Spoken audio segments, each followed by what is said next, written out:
Sitting by the radio, only static in my ear, wondering if the bands will bring the voice so clear.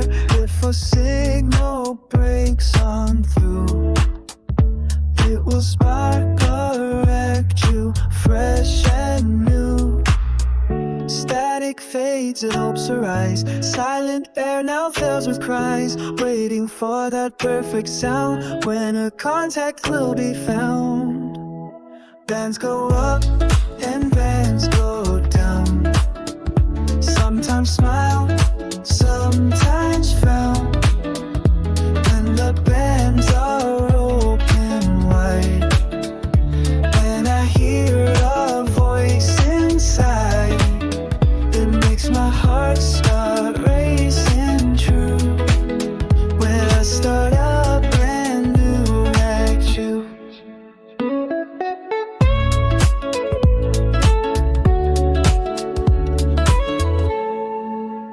Scanning through the frequencies so far and near, listening for whispers that I long to hear. If a call comes shining through, it will start a Ragchew, bright and new. Static fades and hopes arise. Silent air now fills with cries, waiting for that perfect sound when a contact will be found. Bands go up and bands stay down. Sometimes smile, sometimes frown. When the bands are open wide, and I hear a voice inside, it makes my heart start racing true. When I start up and new Ragchew.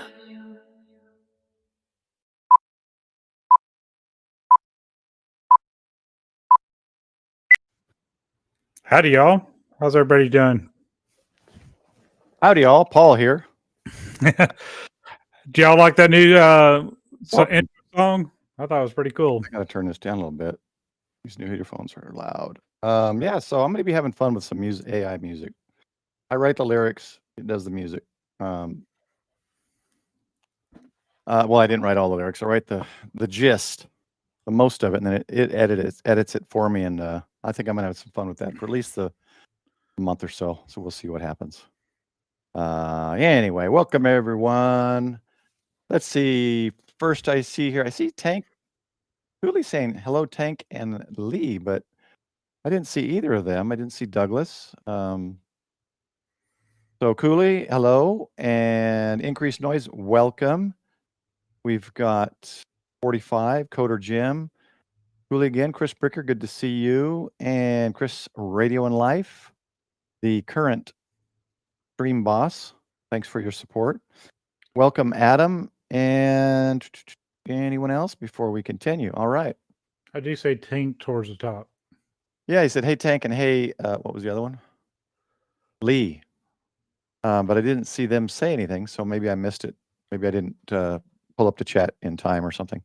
Anyway, so welcome. We got a guest coming on tonight, Ziggy from 75 Ohm Ham, and we're going to be talking about MMANA-GAL. Not my man and a gal, MMANA-GAL. It's an antenna analyzing propagation modeling software. What's up, Mike? What's new? Oh, went to Oklahoma 2 weekends in a row, and went to the Ardmore Ham Fest. So did a little live stream and a little video, and I had a lot of fun. That's definitely a ham fest y'all need to go to if you get a chance. Yeah, I really liked how they set it up. He's on Getting Out in Life, for those who don't know. He releases his videos usually Sundays, 5 p.m. Central Time. Mm-hmm. I tried to be consistent. I didn't last week, but I did send out some shorts last week and threw in a live stream just to add to it. So, here we go. Will there be swimsuits? Stop it. Get some help. No, there I was won't. gonna do something a little more inappropriate there. There you go. I actually, it's funny you say that. I actually thought of making it look like some kind of. I wasn't thinking swimsuits. I was thinking like a runway model thing, and somehow incorporating. I don't know, but it was too much thinking and work, so I just did a simple thumbnail. Welcome, Ziggy. Ziggy's in the chat. We're going to bring him in a moment. Ziggy's going to help me Yeah. with the MMANA-GAL. Adam, I did not move to Oklahoma. I'm still Texas. No, I went to Ardmore, Oklahoma to attend the Hammerama. So if you haven't caught the video, please check it out. Oh, he's in Edmond. I know some people up in Edmond. I actually do NVIS nets with some of them up there all around Oklahoma, but there's a couple in Edmond as well. Yeah, I did make quite a few friends and met some viewers, so that was kind of fun too. Pics on disc. I haven't seen Cooley. I'm gonna have to look. I have been very busy. For those who may not know, I do emergency coordination for my church in North Texas. I did the net, created the net with North Texas and Oklahoma for NVIS nets. They've moved me from that to, I thought I was going to get a break and not have to do nets anymore. But they've moved me into the Dallas West area called emergency coordinator. And so basically now I oversee all of our churches between Irving on the west side of Dallas up through Denton and then over to Prosper, Little Elm, and Frisco. So I think, it was mentioned before a week or two ago about a shooting at one of our churches. We don't see that, really. And so we've never really had anything for that. So I've actually been spending 2 weeks off and on, besides working, creating some emergency plans and start getting some of our churches to start planning for those type of events. All we've really focused on is weather events. And I've been part of a couple kind of assisting the emergency manager in Denton County and Little Elm with 2 mock school shootings, kind of a drill. And then I've been part of the planning and the actually watching them do it all, and then the debrief. And I had a little bit of experience in it for schools. And securing your places of worship and businesses are very similar, but you've got to tailor it to exactly what your building or your workplace is. So I've been busy with that. So I haven't had a chance to do much else other than that and work. But I'm getting there. So yeah, I need to probably have our team work on another simulated situation like that as well. I mean, we've done it a couple of years ago, but it's time that we rethink everything right now. And they're working on FAC FRCs right now, and we'll see the after actions on that. But that's, for those who don't know, FAC and FRC is a family assistance center.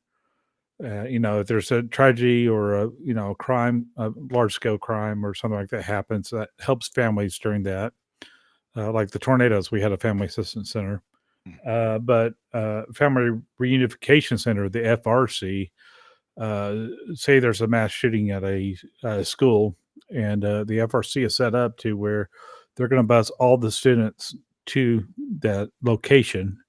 No media is allowed in there at all, and the parents will be arriving at that location, and then one by one we will reunite them where they may find out they're in the hospital and make arrangements there, or medical examiners also going to be there as well for that type of news. So that's what we've been working on as far as the county side of things. Kelly, welcome. One of my hogs, and Walter, good to see you, man. I hope you're doing well. You need to get back to work so that we can try to fly to Japan together. And Andrew, the broke ham, good to see you. So why don't we get in? Let's get straight into it so we don't take up too much time jibber jabbering. So I'm gonna move Michael into the small corner. He's being punished. And we're gonna bring Well, hello. the Zigster in. Hello, everybody. So sorry, guys, we had to censor him, so we're just going to put his logo on here now.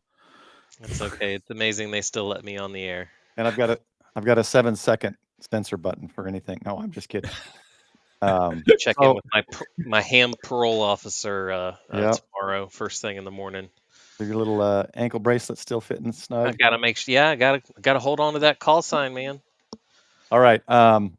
So Ziggy wanted to be extremely small here because I what we're want gonna to be the voice in the sky. Yeah, in in the fact, same way that Hollywood taught me about MMANA-GAL, because it's not about me; it's about what's on your screen. and I want to shrink me too here quite a bit. Yeah.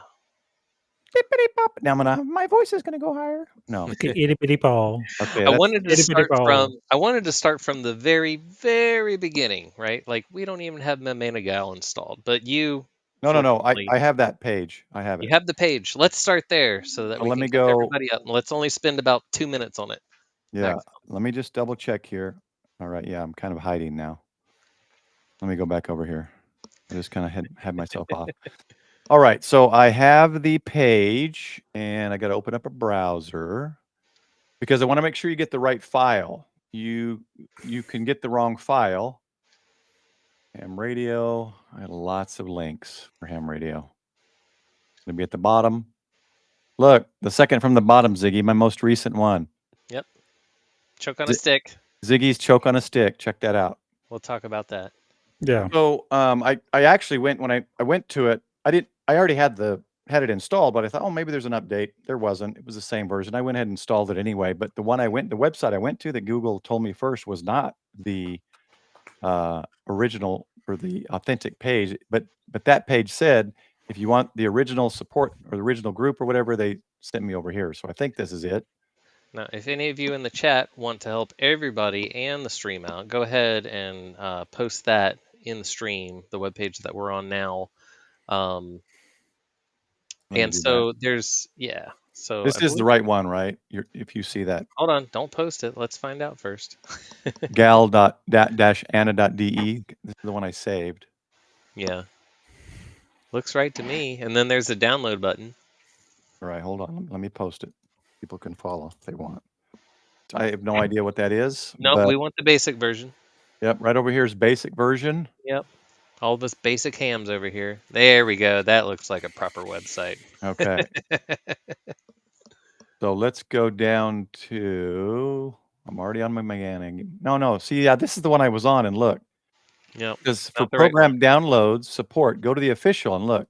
There Take we me go. back to this. Ah, there's the dish. Okay. I remember the dish. So look for this dish, and this is the one Ziggy's going to help me create. So we're going to be here till 3 in the morning. The pro version. How did we get out of not? We don't want the pro version. I think I can still get it right here. Basic version. Basic version. So let me. Yeah, this is gonna. I bet this takes me back to the pre. Yeah, see, that's the original page I started on. So somewhere in here, there's a download button. Down here, right here. Not let me click now. It was this before. Is it because I already have it? No, it can't be. Probably. You can see I clicked on it already, but it's not letting me click now. Let me go a little further down. MMANA-GAL basic right there. Right here. Hey. You're going to click that. It's going to say, ooh, this is dangerous. We're going to keep it. So dangerous. It's a zip file. You're going to unzip it. It's going to give you an exe file. Once it's unzipped, go to the folder, run that exe, and just let it just do all the defaults. Just install it. All right. Is that good enough, Ziggy? Yeah. All right. Let's get rid of this. Actually, I'll minimize it just in case we need it. So I've wanted to learn how to use this. I have tried to figure out how to use this, watched videos and never could figure out. Then I watched Ziggy being guided by Hollywood on Ziggy's channel. It's like cheat codes with a game genie on top. Yeah, and I was like, oh, sweet. So now that this actually, let me zoom out a little bit. So maybe this will help. So I'm gonna have Ziggy show me. So we're here. We're in free space, right? We can click and drag and manipulate our XYZ. Go ahead. All right, so I can grab this. Yeah. Spin it around. Yeah, kind of get used to. And so you've grabbed really close to the center axis. So if you grab a little bit further away, you can have a little bit finer control. Oh, I see. Okay, yeah. gotcha. All right, so we're going to build on 2 of these axes, right? Because we're going to build a dipole. So we can build on the YZ axis or the XZ axis. And the first place we're going to go is there's a little eraser. There's a triangle at the top. Let's find the triangle right above Farfield plot. Yeah, don't click it. The one to Okay. the left, though, the eraser. We're going Eraser. to go to wire edit. Wire edit. Yep, Did that pop something up? it should have. Because I thought I saw something move, but I don't see another window. Hold on. Where did it put it? I don't see it. I see the window here. What the? Yeah, it's not letting me click on that. So why? I see it on the taskbar. Try it again. You might be capturing a window. No, I'm just on my screen. Just screen share. Got a flat tire already, folks. Yep. See, this is. I don't understand why it's not Well, there. Ziggy, if nothing goes wrong, it's not live. It's edited. I'm going to minimize this. And there'd be 100 affiliate links. You're right, Michael. I don't get it. Nowhere. Let me check under my. Not under OBS. It's nowhere. It's not on any of my 3 screens. Click it again. I can't because it's open somewhere, and so I can't even click on this. Anybody know how to pull the little window off the taskbar and put it on a window I want? I got move. Here, move.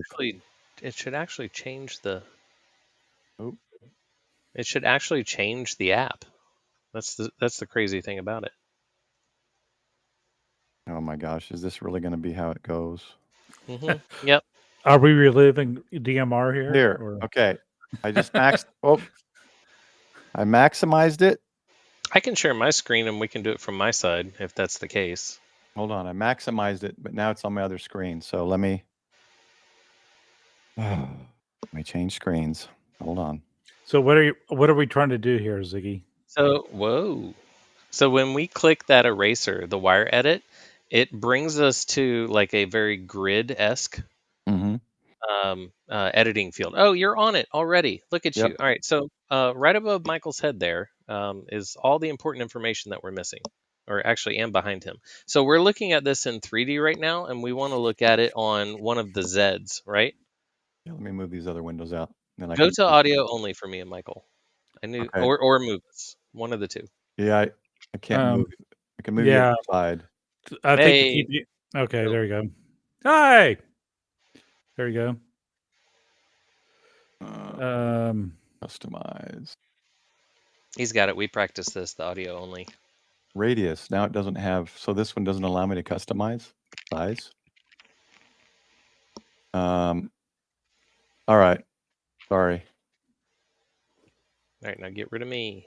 Okay, Perfect. All right, so at the bottom right, Mm-hmm. we want to look at one of the Zs. Okay. So pick one. Just any of them. Let's do X, Y. No, one of the Zs. What's the Zs?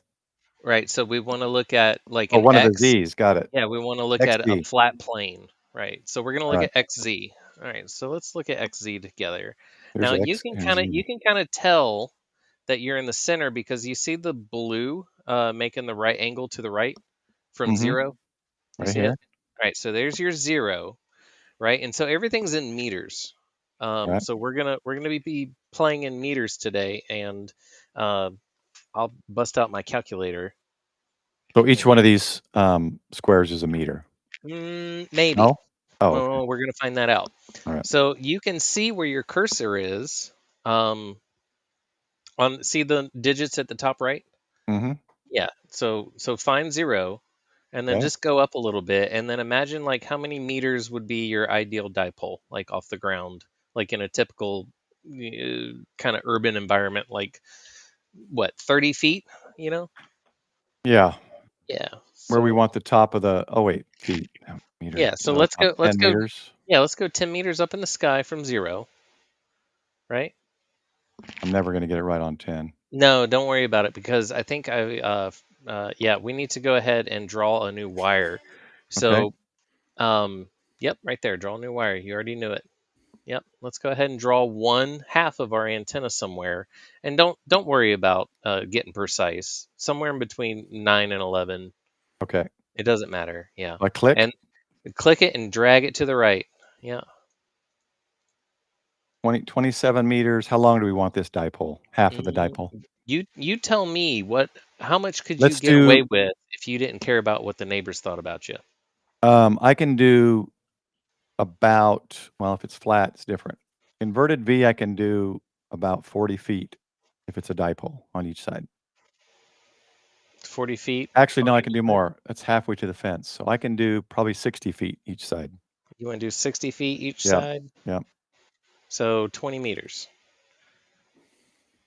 And go ahead and drag it, draw it however you want to do it. Okay. Because It's just flat top it. 20.2. Okay. Perfect.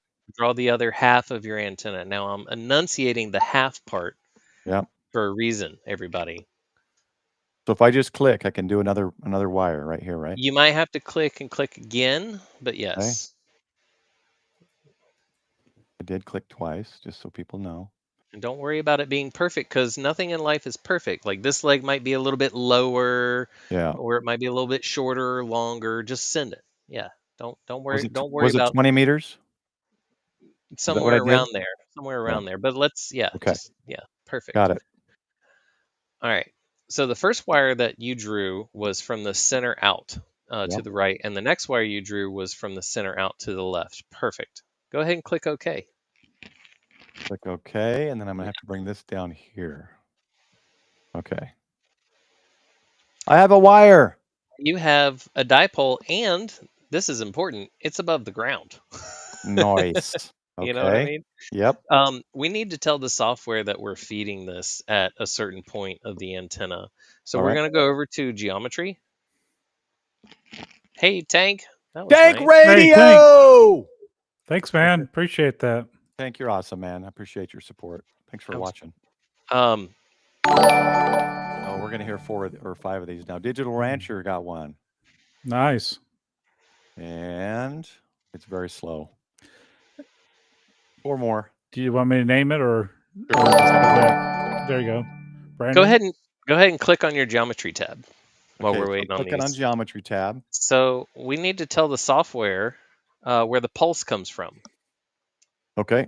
The pulse is going to be on the lower left quadrant, and right there at pulse, we're going to pulse the antenna at the beginning of the first wire that you drew, and this is how the software interprets that. Hey, Rob. W1B. Right here? Yeah. W1B. Wire 1 beginning. Okay. Hit enter. Whoops. No, you did it. Oh, I hit tab. Okay. No, you're good. All right. Yeah. All right. So now we're going to double check that we're feeding the correct place in the right place. So we're going to go to the view tab. And do you see a little red dot? Yep. Nice. That's our feed point. We are ready to pump some RF into this dipole. All right. Yeah. We're going to go over to the calculate tab. Calculate tab right there. Yep. Okay. Pick a band, any band but 20 meters, for God's sakes. No, what did I do? 60, 120, let's see, 60. Thanks, Michael. I'm glad you appreciate that. Hey, Paul, let's make another 15-meter invis so we can talk to Russia again. Oh my God. No, let's do 15-meter invis. You can't invis on 15 meters. All right. 40 meters, 7.198 megahertz. Excellent. Hit enter. And now, mind you, see those ground areas, those little bullets? We got free, perfect, and real. I'm glad that yours is set to real. The add height, it looks like it's set to 10 meters. Yep. I think I'm okay with that. We'll have to experiment how the software interprets that. We'll just leave that alone for right now. Like it might be adding 10 on top of the 10. I don't want it to add 10 on top of 10. It says, now, hold on. It is, because if we look up here in the pre-run information of the window, to the right, just to the right, and up. Oh, yeah. The lowest point of the antenna is 20 meters. So we need to set that to 0. All right. There we go. Because we already put our height in our drawing. Now Yeah. it says 10. I think we're good. Perfect. And we've got a real kind of ground scenario set up, and that's it, man. So what You is the should differences here? This is just for ground, like the type of ground. Is that what you're talking? You can, yeah, it's gonna set up a pretty typical kind of ground scenario for Got you, it. and just go Okay. ahead and just keep it on real. All right. In free space, if you want to get weird, at 3 in the morning, by all means, do All right. some isotropic stuff. But now the unfortunate thing is, Paul, is that you're in the way. Oh, am I? Oh, shoot. Hold on. Because there's a button right behind Paul that says start that nobody can see, and it's behind your name even. I'm going to go way up here. No, it's fine. It's right behind prep. There's a button called start, which is what I call run. Okay, start. Want me to click it? Can you? Do we need a drum roll? I don't know if it's even clickable. I can't see it. Is it clickable? Yes. Cool. So this is important, right? Look at the end of your log here. It says no fatal errors. Sweet. All right. Hey, Sean. I have to open my mixer up. So now the magic has happened, right? But behind the scenes, it totally ran this antenna. There's a button that I've been using instead of the old way that I've been using it. There's a little sickle and hammer up there in your little Got it. collection of tools. Yeah, but to the one to the left of it. All right. That's your far field. Far That's your field. magic. Yeah, it's your magic jelly bean button. Go ahead Click it. and flick it. Yeah, Okay. and just hit OK on the 5 degree on the bottom left. And don't ask me why. And then so here we are. Here's the magic jelly bean, everybody. This makes me smile. We have pumped. What'd you pump? 40 meters into this. Yep. This is 40 flat meters. top? Yeah. Flat top. 20. What was it? 20 meters. 20-meter length. So 40 meters total in length. Ish. Beautiful. Oh wait. So 10 meters high. So 30 meter. Yeah. So this is about the height that I do in VIS. So this actually is currently the way it's set at 10 meters high. This runs NVIS well, right? This is why I had you do this, right? Yeah. Let's close down the magic jelly bean for a second. Let's go ahead and look at our view tab. Because now that you've run it, something special has happened into our view. At the bottom, you should have a currents slider. Yep. The chats are zoom currents on top. We might have to get rid of the chats. And just respond to Ross here. I do remember that conversation. The chat. There we go. Now the slider right above your name, the zoom currents. Yep. Let's zoom some currents because I want to see the current that you're putting on all the way. Throw it up. All the way. There we go. Okay, I see. Yeah. Yeah. Wah, wah, wah, wah. So isn't that interesting that you happen to have made a beautiful looking. Yeah, it's not bad, right? There's not a lot of now if we zoom in, you see your zoom slider? Yep. Let's go in a little bit. Okay. You see this? You see where the waves never really got to reach like a maximum these are like it's almost how do I describe it? Like a double in-fed half wave. There's a little bit of current here. Let's go ahead and look at the numbers on it. The calculate tab. Okay. What's the SOAR on it? Like 100 something?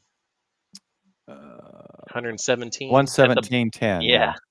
So one thing that I like to always tell people, don't worry about the SWR because we're alpha hams and we have manual tuners, right? So we can fix this. Yep. Or we just call the Smoking Ape. He can tune it for us. Yeah, this can be done. This is not a problem. So here's a challenge for you. Go ahead and since we're here, change the frequency. All right. Yeah. Let's go to a much higher frequency. And you don't want to do 20, right? You can do whatever you want. All right. 28.460. Now I want to do some kind of other multiple here. Yeah, I want to get away from the 2040. Okay, let me do I gotta step out. Give me 1 second. Go ahead after you All pick a right. frequency and run that. 217. What is it? 18110. All right. And then start. And then Far field plot. oh, this. Oh, okay. Well, that works too. Or you could Interesting. go straight to the 3D jelly bean. Let's go to the jelly bean. Hi, Sean. Bye, Sean. Whoa. I've made a flower bouquet. You made a mutated butterfly. Now, what can you tell me about this So this, scientifically? well, I don't know about scientifically, but in Paulese, this isn't great for NVIS, but this is great for far distance in almost every direction, but especially X left to right here with points here, here, here, here. So not good up or not really great this direction. I don't know what scientifically, I don't know how to say that. That's in line with the antenna. So So you it's- have kind of a the antenna is radiating off of the ends. Do you see that mostly? Yeah, so yeah. Oh, is Yeah. that So what's happening? yeah, Yeah, ignore here's the here's the end porcupines of the in the wire middle. right here. Here's the end of the Oh, wire here. okay. Okay. I was looking at it wrong. And so, what frequency did you pick up on? What was this? This is, what 15? did I do? 18? 20? I Was did it 17 meters? 18 megahertz, 17 All right, megahertz. so 17 meters. So 17 meters, if you were serious about DXing 17 meters, you would point one of the ends of these dipoles over to Mhm. Europe, Yeah, at 50 for degrees. sure. Yeah, for sure. Yeah. And then you would, and if you were slick, you could kind of get, a nice little even slice in between Europe and America. Mhm. And then to help you in America, you've got these little single shots, as the quads in the Mhm. middle. So Well, you know what? as I 17 meters, this is a really great antenna. Go ahead. I know there's at least 2 in the chat that I know that are not into radio, and I just want, for those of you who don't understand this and what we're talking about the radiation pattern or the way in which your radio waves leave your antenna, the angle and all that. So if you want to reach a station further, like he's saying Europe, you want something to be angled at this kind of an angle right here. So the pink being the direction it's going to go, right? So it's going to Highest go from, concentration yeah, of higher RF. concentration. Yeah. So Yeah. you're going to get more whenever it's pink, this being the middle. It's going to direct your radio frequency more in this pink direction than it would, say, this blue or green. So if you remember the other one, the red and pink was on the top, so it was radiating, most of the radiated power or whatever was going almost straight up, whereas this shoots straight out, not straight out, at an angle, so you get further, like over to Europe and other places like that. So for those who don't know, the pink, just look at the pink as the direction, the main direction you would be able to go from the center. Okay. All right, go ahead. I'm keep losing this. I can't handle my 3D pattern very well. Okay. So let's go ahead and run like one more frequency on this and see what it does. And Okay. Someone in chat, give me a frequency. First frequency wins. What one do you want to see? Remember, this is what do we do? 20 meters? 20-meter length of wire? I thought it was 20 and 20, so it was 80 Oh, long. 40-meter length. Yeah, you're right. Just wait for the first one. First one wins. Dawn's going to be Cricket's first. chirping on the chat. And I'm looking at it We through put them to OBS. sleep already. So if someone says it, I'm on OBS right now, so I may not see it as quick. 1.9. 1.9. I was Send thinking 1.8, but All right. I was going to keep quiet. Let's see what 1.9 does. Start. No fatal errors. Hold on, before we go here, right? Oops. Well, you're gonna have to click shoot. OK anyway. It's Wait, fine. wait. I can cancel. Oh no, it's doing it. Oh well. It's the previous one. Go ahead and close Oh, it. okay, good. Before we go straight to the 3D, let's look at the view, because I normally look at the currents first. Mm-hmm. So here's the currents, right? Maxed, yeah. Now, do you understand what you're looking at? So when it's a line like this, does this mean the current is All right, flowing so stronger outwards and less to the middle, or see how the current is at like a super high maximum at the feed point? yeah? That's not a wonderful scenario. Okay. That's because right now we're trying to pump, 160 meters into Mm-hmm. this very short antenna. And Yeah. what's going to happen is that we're going to reach high voltage at the tip of the antennas, as always, where it always falls. The current and the tip of the antenna always fall to, highest voltage, zero Yeah. current. Mm-hmm. We haven't even begun our curved current travel with Oh, I this see what short you're saying. antenna. So we Yeah. have all the current on our feed line, and Yeah. where's that current got to go? Where does it want to go? Back to the It radio. wants to go into your audio path so bad. So Right. basically, yeah, ideally for 1.9 megahertz, we would want an antenna that's like 4 times this long. So this is like worst case scenario. Yeah. Go ahead and throw 10 meters on this, and let's see how it handles 10 meters, and then we're gonna mess it up. 28.460. Oh wait, did someone want to see this 3D first on 1.9? I mean, you can. Yep, it should pretty much just go straight up. There you Yep. go. So it's shooting the Bloop. direction of that power, I guess. All the current explosion yeah. happening at the middle. Yeah. Got it. Yeah. So would this it's Make kind a of a good ball. 160. No, never What? mind. No. No, Not no, for go making a ahead. good 160, but if this is propagating up, could you use this in an NVIS on 1.9 megahertz? If your life depended on it, yes. Or would it just be too much wasted? You would be eating a majority of the power Yeah. Okay. in your tuning section trying to make this work. Okay. Yeah. So let's go back. Now we're I'm going not to saying it's impossible. Anything's possible with a manual tuner. put 28.4 in. Sure. So we're at 10 meters now. And for those who don't know, we're talking about the wavelength of the frequency. So we're on 28.4 megahertz, and its wavelength is 10 meters. So there's two numbers for each thing we talk about. Okay. What do you want me to do, Ziggy? Start? Yeah, run it. Oh, okay. Does it say start? Yeah. No errors. We say run even though the button says start. I go to view first because I want to see currents before I start rendering stuff. Mike, if you want in the restream, you can get rid of names. So my name's not covering that. Yeah. Okay, what am I doing again? View. I want to see. We always want to see view currents first Oh yeah. to see if it's View. worth a damn. Wow. So look how many half waves we're stacking on this Yeah. dipole, right? Yeah. Well, And then still, it's almost like it could be a little bit longer. You know what I mean? Mm-hmm. So let's try What's to the fix. ideal? What would be the ideal one here with this max It's zoom on where the current? see how if we made each leg just a little bit longer, we could get Mhm. that current to fall back down To touch the antenna to get close to it. Yeah. or close, yeah. That's what Yeah. we're So- wanting. So we're wanting the dips to hit the antenna basically, or close as possible. Right. We don't want all this high current at the Yeah. feed point. Got it. Right. So this all needs to come down. Let's go ahead and let's go to the calculate real quick. I All right. wanted to see the swears that they put on it. What was it? 47. 47? Mm-hmm.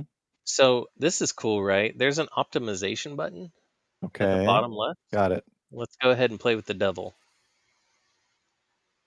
All right. yeah, And Paul, I can't find we are going for lowest SWR, which I think by default it's all the way slammed to the bottom. Which one? Element or elevation? SWR 2 Oh, over to here. the right. Got it. That's all the way to the left. Yep. Yeah, and then we're going to tell it which elements to affect, and there's a button for that called All Elements at the bottom. Okay. Got it. And there should be a start button, Got it. and it's going to start hunting different links until it can find a match, which has already found a match. Cool. Yeah, we didn't have to save that. Let's go back to view because it's already run it. All right. And we are way zoomed in. Yeah. Something's out a going bit. on here. Oh, it's drastically It's drastically altered our antenna, but it's showing a real high current there at the feed point. So it's still high, but Yeah, I'm not.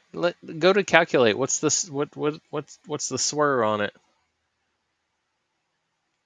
2.7. Okay. Right, high current at the feed point. Hmm. And let's go to wire edit again, which is the little eraser next to the triangle. Okay. Yeah. Now since that red wire is already selected behind you, Paul, it should tell us the dimensions of that wire. Or you can right click on the wire. Okay. Yeah, and then you can view its wire definition. Okay.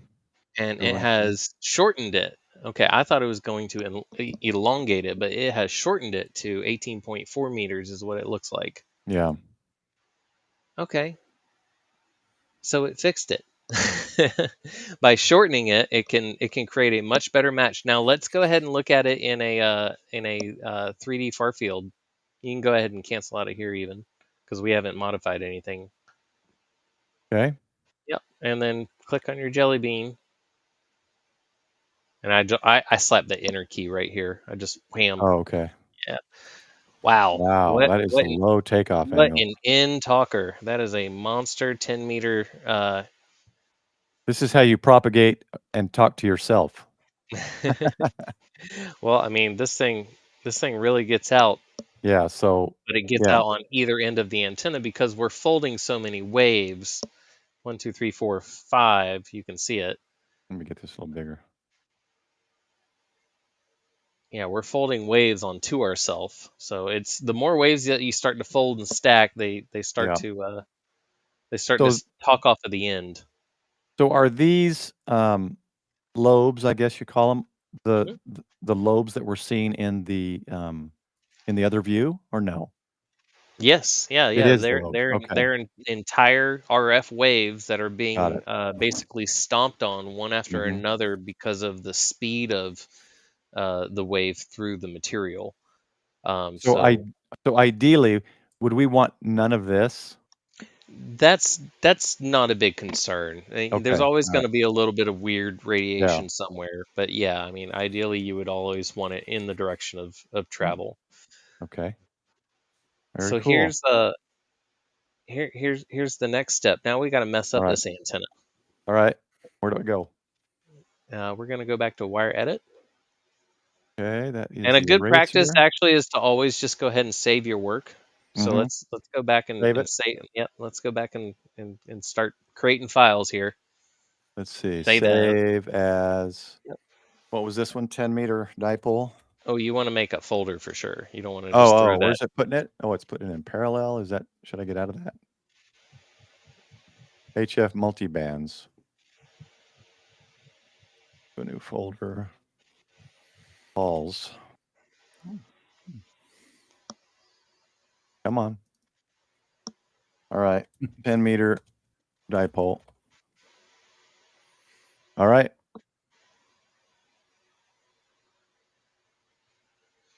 And let's go ahead and mess up what you got already. Let's go back to wire edit. And let's, we're going to modify. So go ahead, since you have your little eraser already highlighted there, let's go ahead and take the end of this wire and let's make it real short. The one on the left, because that's the second one that you drew. And in fact, Short? Yeah, Like real short, and let's put it at some kind of angle. Yeah, perfect. So this would be down? Yeah. Okay. How much down do you want? That's great. Good? Yep. Okay. And now take the other one and then throw it up and make it much longer.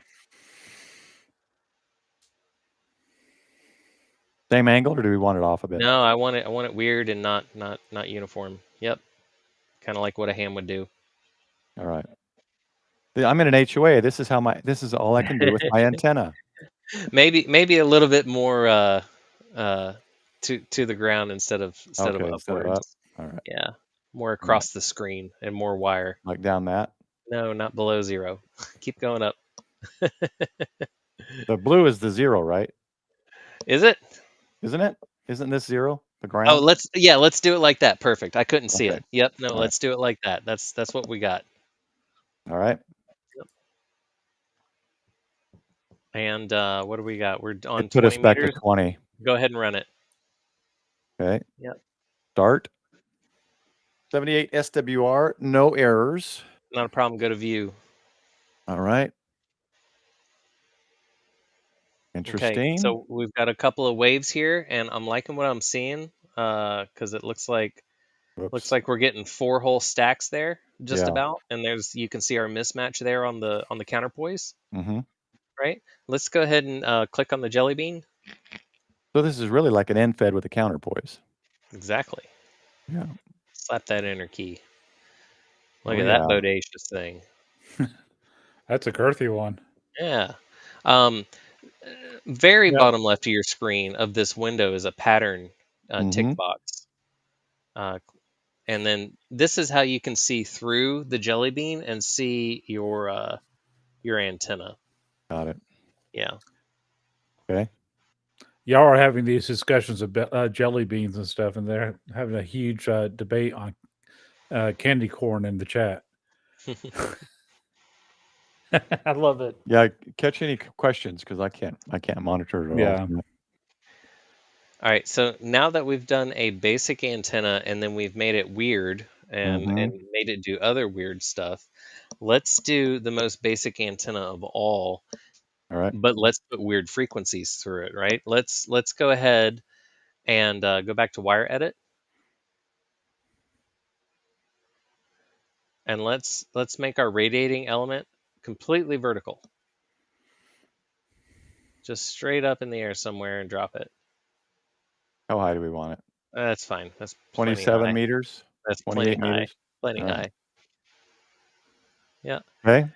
And then so now, let's go ahead and draw a radial at this point. Let's since you're in edit, go ahead and pull your other radial like Mhm. way off to the side somewhere. You have to select it first. It's kind of annoying. You got to double click it. There we Oh, go. But move. to the ground, but then one click up from the ground. But yeah, at a sloping angle. Yeah, as you would like an elevated radial quarter wave ground plane. Like this. Is that where your blue line is? Oh, it's this way. Yeah. Where's the blue line? It's like It's 2 boxes down, 1 box it's down. down Right here. there. Yeah, yeah. So go 1 box up from the ground. Okay. Right there. All right. Right. We just want one. And go ahead and you're going to have to click your pencil icon to the right and draw another one. Yeah. Same From distance there. or Yeah, close enough. You know, we're just doing radials? we're just kind of making the best we can with the radials. Not on the same side though, on the opposite Oh, side. okay. Right Yeah, about there. this It's not side, perfect. I'm in an HOA and I can't do the Yeah, same you length. can't. So it's got to go down. So we do But- that. Okay. So we are looking at XZ. Now let's look at YZ and add 2 more radials. Right?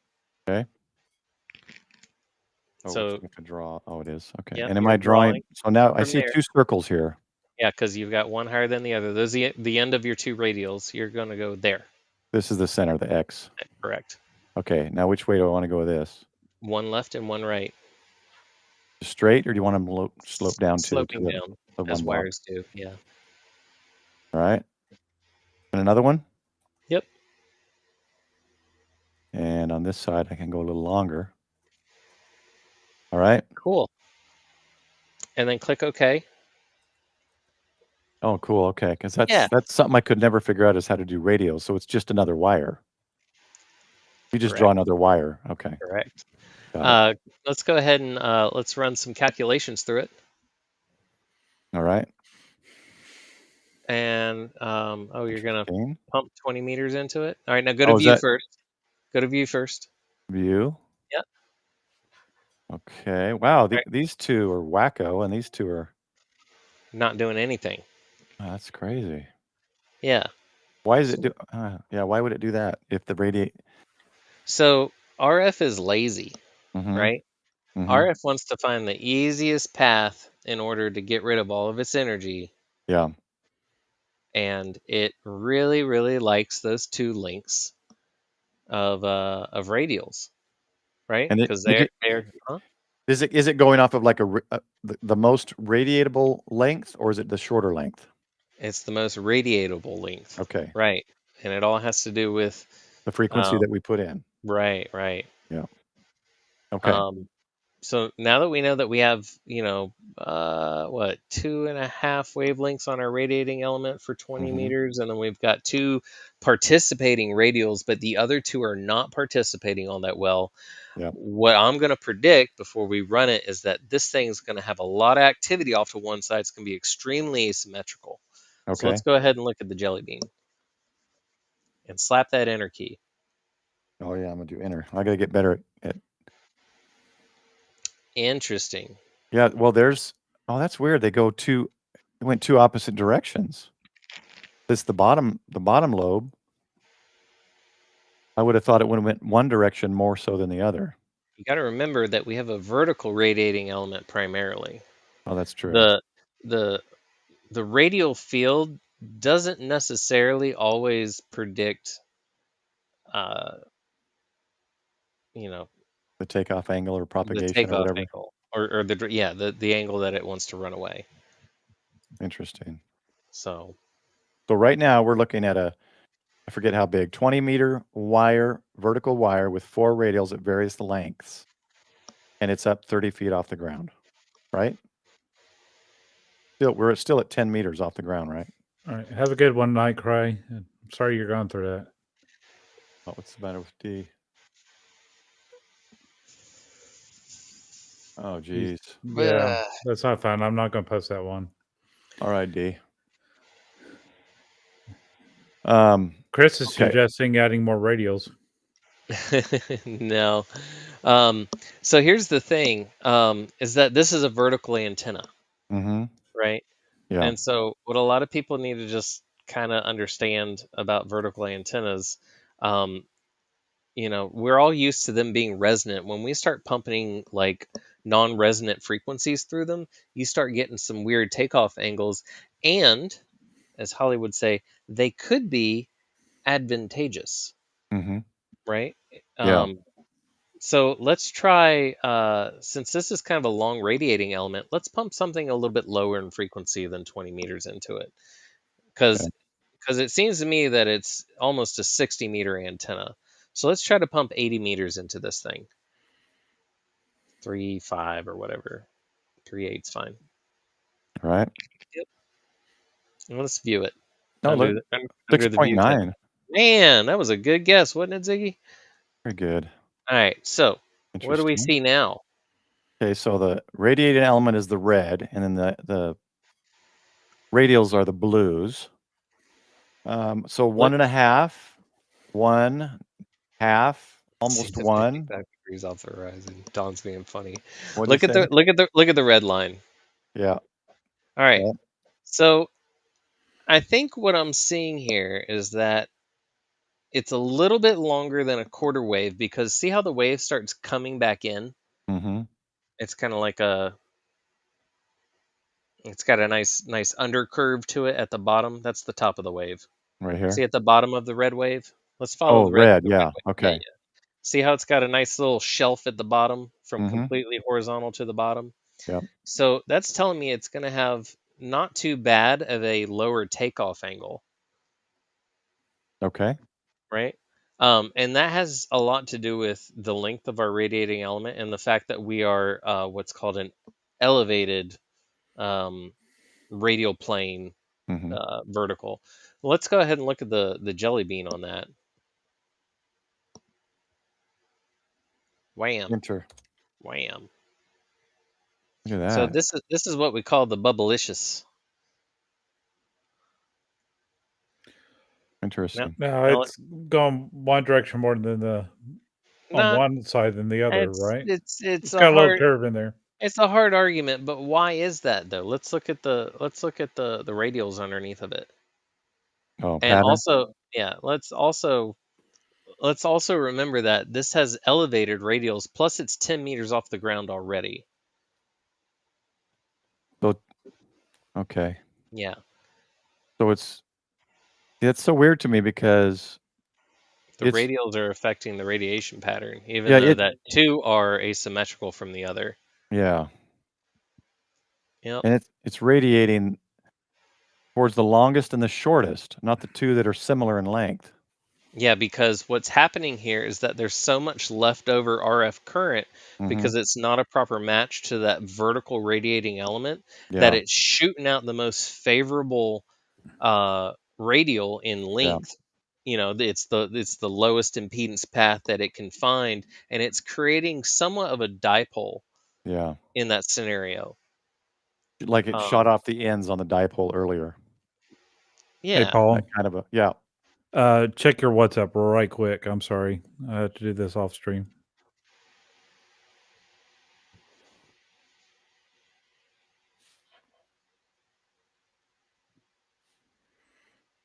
Oh yeah, bring him in.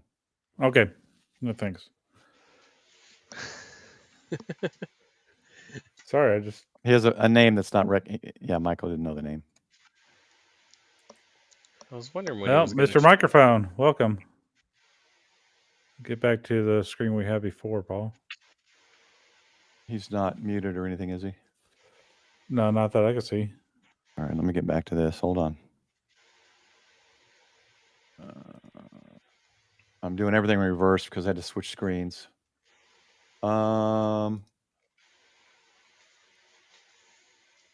Mr. Microphone, all we have is your camera, Hollywood. Your audio isn't even. You don't even have audio on. So just so you know. It's audio only, and wait, it's force not viable when it. And, No, he doesn't have an audio source selected. oh, okay.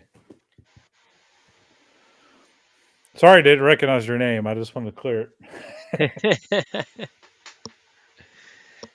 Wait, Hollywood's here? Yeah, Mr. Microphone, but oh, that's Hollywood. yeah, it doesn't show a. It doesn't. Okay. It doesn't show any audio options for me, Hollywood. If you can hear me, all Yeah, it shows.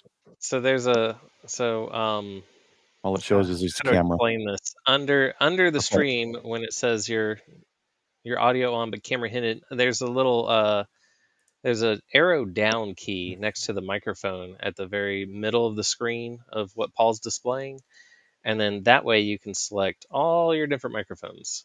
And I believe that he's probably got some kind of outboard audio processor. Yeah. Um, All right. Well, I'll watch him here. The technology. No. Okay. So So now that we've made something good and we've made it bad, and then we drew this really terrible thing, mhm. let's go back to the very beginning, and let's see if you can save this if you want to. I You am don't actually going to save this one because I think it's a good practice to save all your weird antennas. because I'm going to make one of the antennas I want to make is my 24-foot vertical with the 26 radials I have at various lengths. I just like Yeah. to see it. Okay. New? File new. Yep. All right. Did we get? Oh, he's gone again. Check on Hollywood. Oh, is he thought- gone? I thought I heard him. Yeah, come he in. jumped out. No, he jumped out. Okay. Let's go ahead and continue. He'll He get probably in. thinks it has to do with his audio and not that the software wasn't selected for his sound card. Or the software, the restream. Well, I'm hearing the thing, but I I don't heard see it anybody again, but I jumping don't in. see it coming in. Just We watch. get little sounds when people try to jump in and out. So All right. Let me zoom out a little bit so we get all these lines in. a little behind the scenes. Let's start fresh, Ziggy. All right, so you're gonna draw a ground mounted vertical antenna with some radials. So I how you forgot gonna where do that's that? at. Oh yeah, edit. You're gonna wire edit you something. Okay. You're gonna draw something. What am I doing? In the Z plane. You're gonna get your pencil tool. Ground radials, you said? Well, we're gonna like a ground mounted vertical. Oh, okay. And well, why don't we just do my vertical then? Unless there's one that you have in mind. No, you're just gonna kind of do some random vertical, and then you're gonna make some radials. Okay. Yep. 30 meters. Is that a 30 meters? That's 90 feet tall. Yeah, man, I want a serious article. All right, hold on. Let me bring it down. This is not. Whoops. While you're Right. drawing this, I gotta go check out my daughter real quick. She's in All the. right. I got to erase that one. So while you're drawing, do some radials, and I'll be right back. Let me delete that wire. Oh, undo. I can undo. What's the other undo? Control U? Nope. I guess Ziggy's maybe helping. Let's try undo. Hollywood's having some issues. Okay. He's in the chat, but he's not there to open up. He's in the private chat. Private chat. If y'all want to see behind the scenes things. Can you hear me? Oh no, he doesn't have any Hollywood. No, he's rebooting again. Showing your audio. He's rebooting again because he couldn't hear you at all. I love technology. So All we right. got candy corn lovers in the chat. Do we have any black licorice lovers? That's the question. Oh, I love black licorice. Have we not got any? Too. We don't have any questions or anything going on that's worth. We have one question, but I was going to hold it to the end. I mean, All right, if anybody has any questions, do you want to pull that up now? Let's do. Okay, let me see if I can get him in first. Hang on. Hollywood, can you hear us? We're not hearing him. And he came in as Hollywood this time. Let me look. Okay, so Hollywood, if you can hear me this time, it doesn't even. Yeah, it doesn't even show. There's no audio option for me to do anything. Like you haven't selected your audio device, maybe? Under the main screen with the little mic and the arrow down next to the mic, you should be able to click that and select an audio device, because I don't see any audio device for you.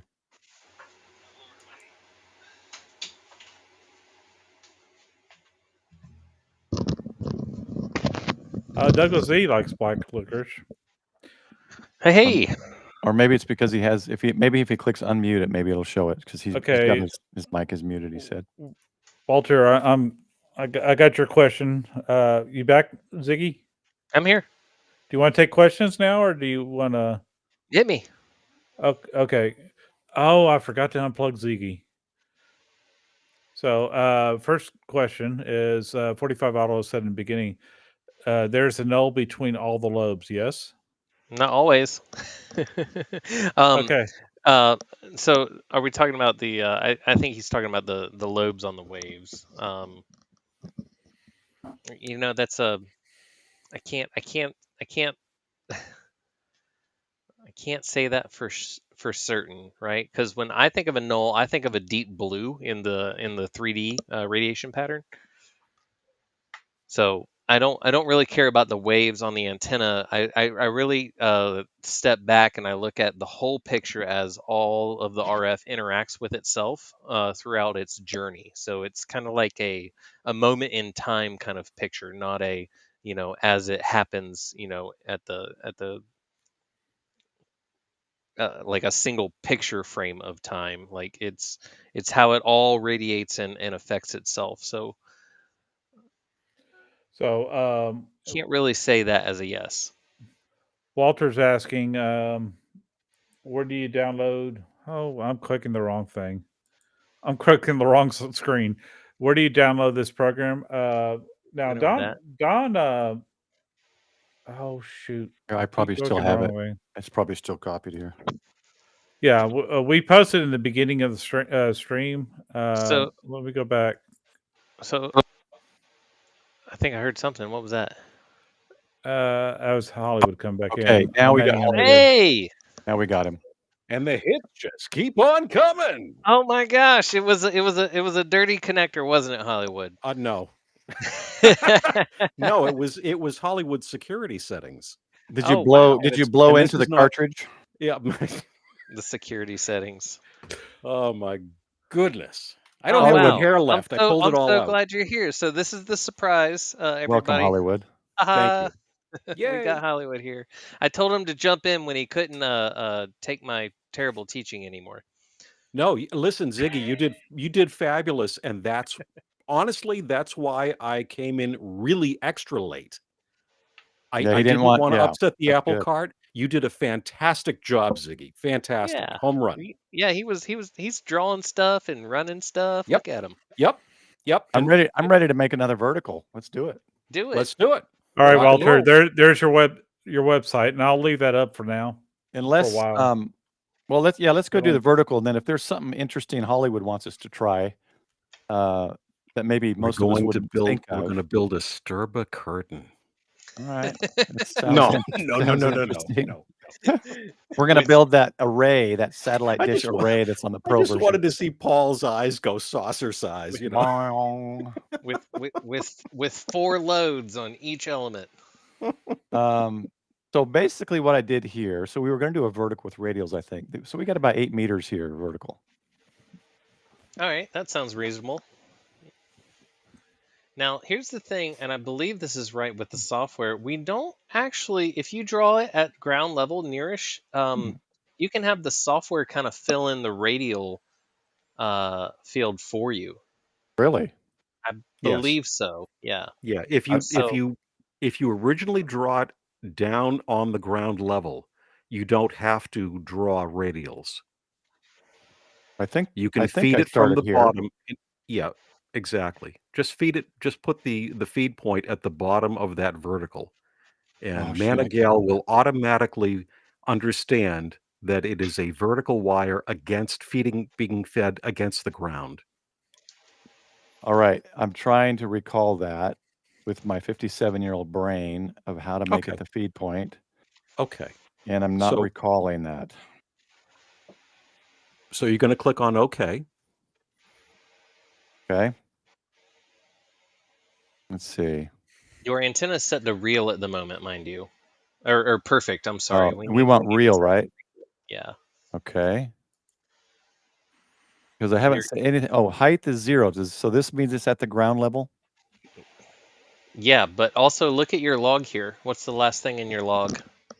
Okay, it has no source. So we need a feed point, right? You know how to fix that. Yes. Go to geometry and you have to set your pulse point. Pulse point. Yep. And that was W1B? Look at you. Did I get it right? I was thinking one. I mean, if that's the way you drew the wire, we'll find out as soon as you go to the view tab. Okay. So Bricker has a quick question. And Walter, the beginning of the video, we walked all through that. So Ziggy is no longer an RF Padawan, but an RF Jedi now. All right, so has he passed the test? I taught you B for beginning. E is for end. Oh. And what is C? Center. Hey. Wait. I've got something. Go to view. Hold on. He's got a button for that, ladies and gentlemen. I've got so many. Okay. Go to view. Okay. Yeah. Now we got it at the bottom. Hey, there it is. All right. Take it away, Hollywood. We got our vertical. Now show me how to do the wires there, Hollywood. Counterpoises. I don't hear him. Uh-oh, did we lose him again? Oh, we lost him. He's gone. No, the hallway getting longer. No. I thought he was a little quiet. That's why he didn't respond to Chris Bricker's question. Thought he was quiet. Shoot. Okay, well, he's got his audio settings. Maybe he just hit something by mistake or something. All right. All right. Calculate it. Run it. Just as it is. Vertical, no wire, Sure. no errors. And then go to view. Look at currents. Currents. Current data. I'm gonna have to no errors. rewatch the video myself too. And that was. I did start here. Dang it! What was it? View. Yeah, view. So let's zoom out a little bit here. Okay. Right. We've got a very. No, I won't say that on stream. Keep it family friendly. Let's put it into a context all of us can understand there, Paul. No, I It's wasn't. after 9 o'clock. Yeah, let's see. So we don't have a full lobe for 20. This was 20 meters, I think, right? The default, whatever the default was. So when you bring Hollywood on, do you have to enable him into audio only mode every time? Is that what it is? I think it automatically did it. I don't remember clicking anything. Because I have you guys already, and it shows you both audio only enabled. I think it puts him in audio only. But you have to He add says in. that he has no audio again. But anyway, I don't know if he's talking about his receive or his listening. But anyway, so what frequency, I missed it, did you pump into here? I think it was the default, which I think is 20 meters. Okay, and then we drew this element how tall? Was it? Do you know how to double check? 24 feet. I did it as high as my flagpole. 24 feet. So this is perfect, right? I'm Yeah. thrilled that you did it something tangible like your flagpole, because this is acting much in the way that actually a little bit less than, I was going to say a 5/8 wave, but if we let's go ahead and look at the jelly bean on this, because I want to see the actual true takeoff angle in 3D. Okay, so for everyone, this is Have just that a energy. vertical element at But it's 24 feet. longer. It's longer than the frequency Yes. that we're pumping into it. And this has nothing else, no other radials. So let's see. No, it's got radials. Oh no, I thought we didn't put any in. No. We're letting the software assume a perfect radial field for us. Gotcha. Yep. That's why we have a perfect donut. So, how great is this, right? That's beautiful. This is a low takeoff angle. That there is a DX machine. That's what I'm saying. DX, for those who don't know, means internet Fars. out far away, not close stations. International. It's got the FARs on it. So nice. But let's look at the swirls that it's calculating, right? We can look at that jelly bean all day, but what's the swirls on it? So that's on 20 meters, 26. So when I see a swir and a VSWR of 28 and some change, I don't sweat that at all. I know I can pull that in with my manual tuner, no problem. I'm going to waste just a small fraction of power being able to have a low degree angle takeoff like this simple, just vertical radiating element is going to give me. Yeah. Right. This is going to get us way far on 20 meters. And that's kind of been my new secret weapon for a long time, that Hollywood's taught me, that you can do pretty much anything as long as you got enough wire out there in the air. You can tune it in manually, and in this case, I'm actually building this pretty much this same kind of antenna in my backyard right now. Uh-oh, I hear him. He's trying to break in. Yeah, I heard an audio flip. I didn't Hold hear on, he'll anything come on in. that. Let's see Okay, does it work? Yes, it works. There you go. Hey, I've never in my life have I had this much problem. I'm telling you. It's my stream, Hollywood. Welcome. It's Sunday night. And you know what? It's not just you, Hollywood. I've had some problems with this new restream that everybody's moved on to. Yeah. So it is not you. I've had some issues.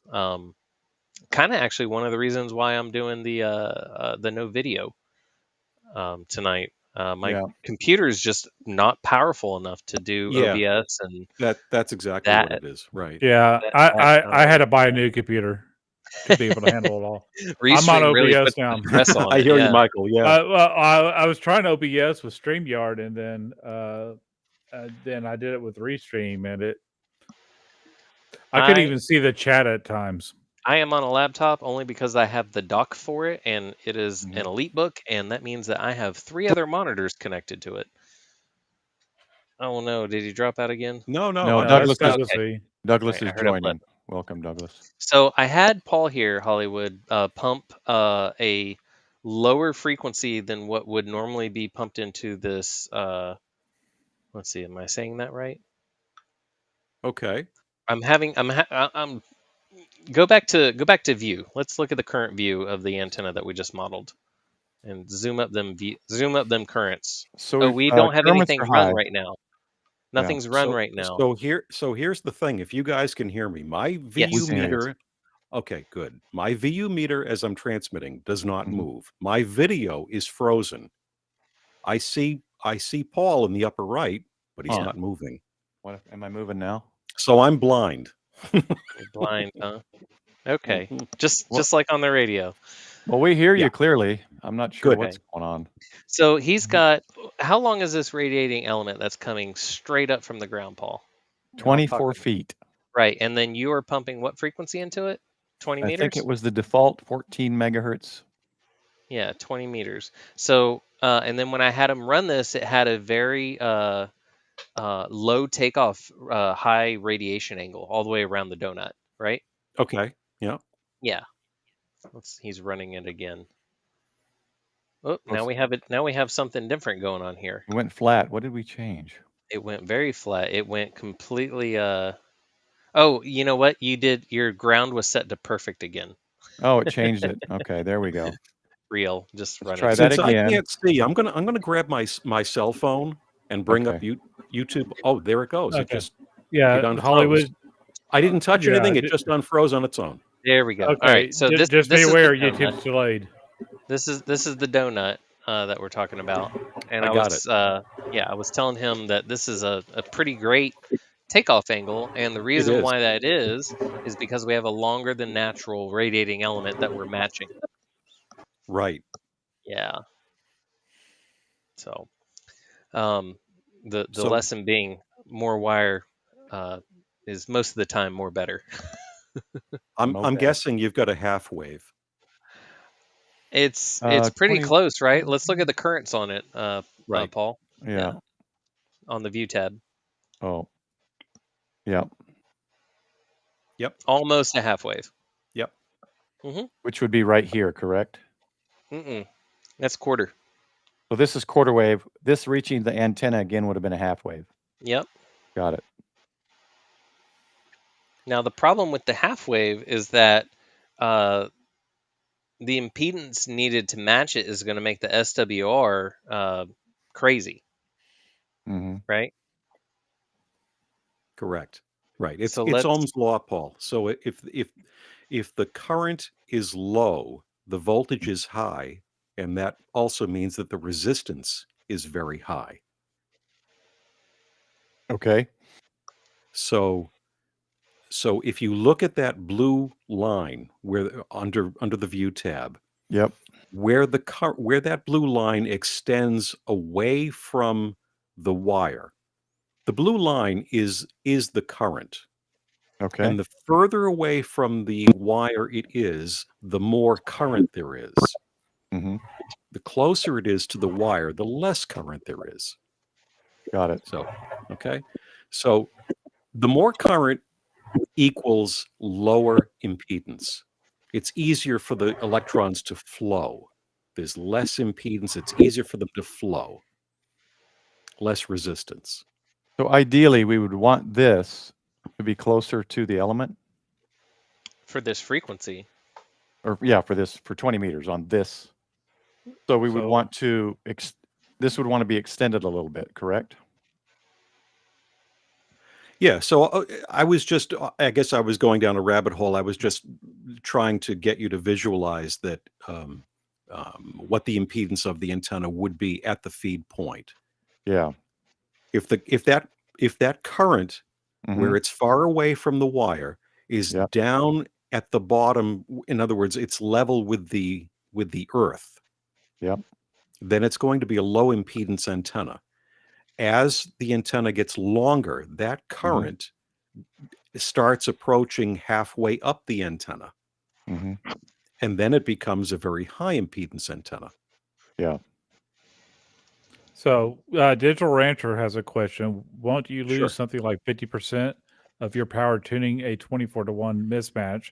No, Ziggy's gave me some answers, but Ziggy, go ahead. no. You're just making the whole circuit resonate, right? That doesn't necessarily mean that so much of your power is going to stay inside of your shack. and it's really hard for me to justify what it is that we're doing here. But ever since I've fallen in love with manual tuners, I've found out that I can do just about anything that I want to do. The sky's the limit. It really is. Don't think of it as, having so. One of the things I think Hollywood told me outright was, "Don't look at the SWR. Forget Yeah, about it. I think I remember that from your stream. Yeah. I think I heard that. Forget about it." So what you're saying is I need to pull my manual tuner out of the attic. Oh, absolutely. And you need to 100%. start collecting them. Yeah. That was my first tuner. Well, the tuner is like the transmission in the car. Mm-hmm. If you absolutely must have a vehicle that has no transmission, then you're going to be driving top fuel. You're driving a top fuel dragster with Yeah. no tranny in it. It's a direct drive. It just Okay, but goes. but in order to do that, you have to have gobs of horsepower. Yeah. Okay. So it's wasteful. So the way we get around it is we use a transmission. Okay, that's the antenna Mhm. tuner. So it depends Right. on how fast I do you like- want to go and how much torque do you want to give up. That determines what gear you're in. So in antenna speak, it's what is the impedance of the antenna and what is the impedance of the transmitter, and Mhm. then the tuner matches those two together. Got Right. it. Is there some loss? Of course, there's loss. There's loss with anything, but it's not in the order of it's not a straight linear thing that you can calculate. So in So- antenna speak, it's Uh, what is the impedance of the antenna? There you go. Yeah. Douglas, we're hearing the feedback on your mic. I like that transmission, and I could have bought a manual tuner. I've never used a manual tuner in my life, so I'll have to There- You know do what, there- Michael? there- A manual ahead. tuner also, you almost, if once you start playing with them, you almost can guess just by what the settings are on the tuner. You can almost Mhm. guess what the impedance of the antenna is. Interesting. You will become much well versed with it. It's like, I'll make this quick analogy because we're doing the car thing. I'm using that as an example. If I were teaching you how to drive around a track, okay, and I want to teach you how to drift, you're not going to be very successful if your car has an automatic transmission. right. Okay, so get rid of the auto tuner. In this example, you're limiting yourself. If you go with a manual transmission, a manual tuner, you at least now have the capability to succeed, to learn. Mhm. Then it's just up to you to play with the controls and see what the interaction is. But if you start with an automatic tuner, you're already painting yourself in a corner. It's very Yeah. convenient, but you're not going to learn what is actually happening. You're not see, going to get that I've- tactile feel of what's going on either, Yeah. and that is so important. Mhm. And I would love to have a manual transmission car. They're just fun to drive for me. Yeah. But it's kind of like what Freddie Mac said yesterday to me. He said there's two types of hams. They can be in two categories. One is the engineer who really wants to get into everything, all the science behind it, and there's me, the practical application guy, who knows the engineers that can help Right. him out. But just working around the ham radio, you're going to eventually absorb some of the stuff, and that's something I need to absorb is how to use a manual tuner because I've never used one. Yep. I remember on mine, the first setting I think was you push the dial until you get the noisiest setting or something like that. I can't remember. That's a good place to start. Yep. It's Correct. been like 10 years or something. Yeah. So somebody needs to sit down with me, or maybe y'all make a video on manual tuners. How do you use one? Because I definitely want to learn. Happy to do it, Mike. Anytime go. we can start with email and a phone call, and I'll walk you through it. And it's very, very simple. Literally 10 minutes. It's nothing. Okay. If it wasn't, Or if it make a wasn't so video. fun- I love watching YouTube. If either of you want to make a video, He's I'll Mr. watch it. Microphone, not Mr. There's- Video. There's You don't have oodles. to show your face. I know. If you got There's a, if you got oodles a of- radio face, There's I don't want- oodles of people that have already made Yeah. videos on manual tuners. Okay. So that's But I think you would be a good one to teach it. thank you. This, So and this is the first time I've actually talked to you ever, other than in chat. So Right. real quick, Paul, if you could show my screen, even though my camera's hidden. No, I gotta unhide it. Hold on. I gotta unhide you. I was trying to do the Hollywood on them there, Hollywood. Right. Yeah, he wanted to be Hollywood. He wanted So this is the newest manual tuner in my collection. This is my Dentron Junior monitor, and this thing's older than I am, right? And Sharon built this back in God knows when, but look how tightly compact everything is, right? I mean, they wasted almost no space building my Dentron, and I just love this old. So what This- makes this that a old junior style. monitor rather than a full monitor? I think its compact size was the Okay. was mostly. It's like the IBM PC versus IBM PC Junior. But this is what I'm after right here. You see this single wire output terminal? Mm-hmm. That's bread and butter for me, because that means I can hook up anything in the world to this little box and I'm getting on the air. And if I want to go balance feed, it has a built-in balun for just that. And they just don't make things with this high quality anymore. This thing was built to last for a very long time, and It looks Sharon here built it.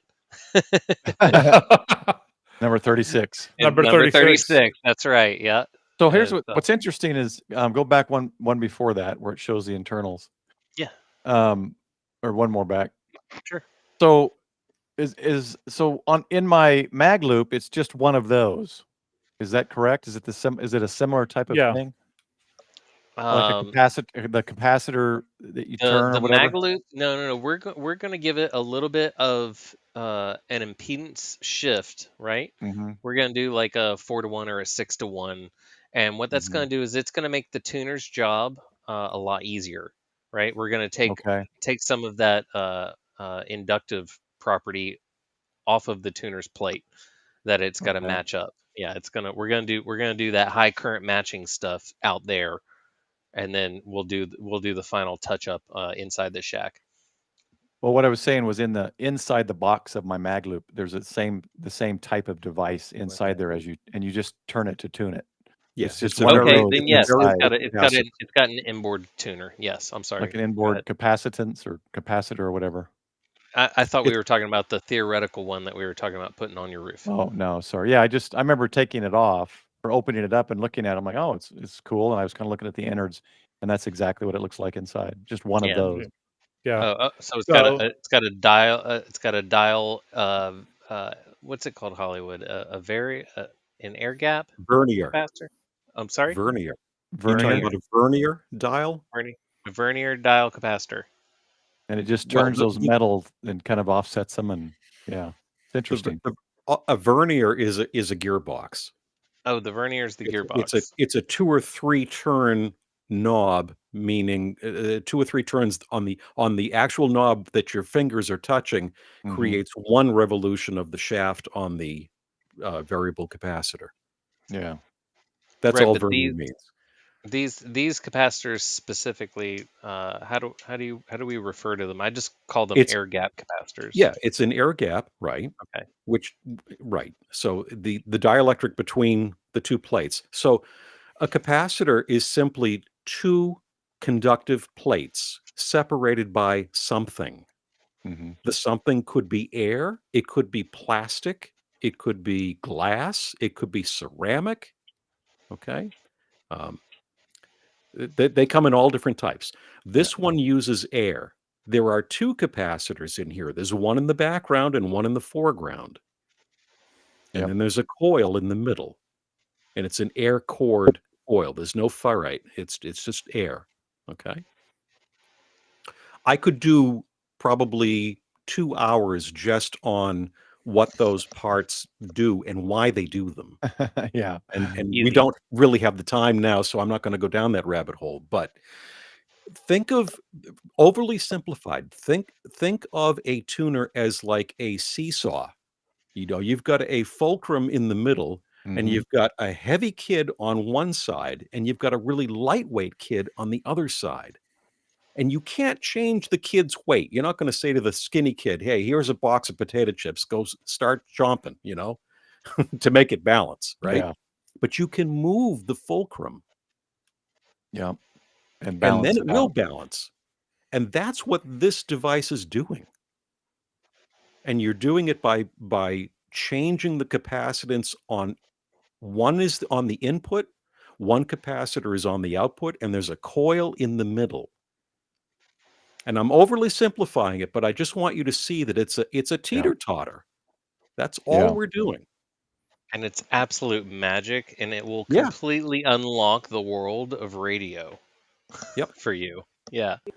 Well, And well, cool. it's a shame that these are so hard to get, and whenever I find them, yoink. Chris Bricker says only 2 hours, Hollywood. Right. Right. So on that let's get Paul back on Eh. screen with software, All right? right. And let's get him to build something a little bit different from a dipole or a quarter wave. Hollywood, Sure. what do you say? Come Sure. back off screen. How about if we leave the quarter wave there, Okay. and Salty Walt just did Mhm. 2 verticals. He put a reflector behind it, and he made it into a directional antenna. Oh, interesting. How about if we take what we already have and Okay. let's make another vertical? All right. On the So blue if or we go on the which line do you want it on? Whoops, I'm so So bad. you wanna go back to the drawing part. Okay, let me try to get this straight again. Don't worry about it. There. Yeah. I have to look at things a specific way. If it's It's upside down and it just Okay, we're going back to drawing, which was Wire geometry? edit. Wire edit. Oh, that's right. Okay. Okay. Go ahead and draw another vertical wire, same height. And you can zoom in and out, by the way. There's a slider in the bottom right-hand corner, left to right. I thought I was zoomed in. Why does it not show me the top? Oh, there's the top right there. Okay. Yep. You want it in just next to it somewhere? Yep. Not too close to it, though. Oh, okay. Can I move it, though, after I do it? Yeah. Same height? Mhm. Let's see if I can figure out how to move this. So on the bottom right-hand corner, Let me unmute this. you've selected on the top row, you've selected the middle icon, which is to create a new wire. You've Yeah. got it. You've got it. Okay, there. Okay. Go ahead and hit OK. All right. Okay, we got 2 So verticals now. we've got 2 verticals, and only one of them is connected to our transmitter. Gotcha. This The one other here. one is connected to the earth. It's Got it. sitting there, right? Mhm. So it's like having 2 tuning forks. Did you ever I'm gonna go on a tangent 'cause this is kind of important. Did you ever see, somebody sing into a piano? You Seeing have an into a piano, no. Yeah. What you do is this is a wonderful physics experiment, but it does tie into this antenna thing. And so this is why I'm presenting it now. Mhm. What you do is you open the lid of the piano, like you got a big Steinway on the stage. You open Yeah. the thing up and you have an opera singer sing a note, and she sings it as loud as she can into the piano, and then she stops abruptly. And you put a microphone inside the piano, and that string that is resonant to what she was singing, that one note, that string is now vibrating and it's Hmm. singing back to her. Wow. Okay? Yeah. So the same thing happens with antennas. Mhm. You have one antenna that you're putting power into, and the other antenna receives some of that power, and it also resonates. Oh, okay. And the two work in concert. So the spacing between the two of them now becomes important. The All right. physical electrical space. Remember, radio Yeah. waves transmit at the speed of light. Yeah. So at some point, the other antenna is going to pick up that signal and it's going to flip it. It's going to invert it by 180 degrees if it is exactly the right distance away. Mm-hmm. And when it sings back, now it's singing back. Remember, it's 180 degrees, so it's going to cancel. You've got one signal from the one in the middle going out in all directions, and Yep. this one behind it is picking up some signal, and it's picking it up. It's actually 90 degrees away, and then it bounces off of that wire, and it adds another 90 degrees. So when it comes back to the one in the middle, it's 180 degrees out of phase. Huh. And it cancels that one. Yeah. So at some point it reinforces it, and at other points it cancels. It's just like if you dropped two stones at the same time into a pond. Yeah. From the same height, there's an interference pattern. That's what we're creating here. Okay. So that's the end of my lecture. So now go ahead and run it, and let's see what it looks like on the magic jelly bean. Let's see how they interact. Who taught me that? Was that you? Yeah. No, the magic jelly bean phrase. Was that you? Magic jelly bean. Brought to you by. Oh wait, did we want to keep 20 meters? Yeah, sure. That I think this looks like the one we did before. Most fans don't know what you're talking about unless it's 14 megahertz. Right. Don't worry about the swear. No, I think I ran it. Oh yeah. Okay, so there. I got him checking the currents first. Right. Good. That's a very good thing. Yes. Yep. I said, let's look at the currents. So we see the main one has the main current on it because that's the one that's being fed by the transmitter. Yeah. But we also see some current on the second antenna because it's being coupled from the first one. Mm-hmm. Okay.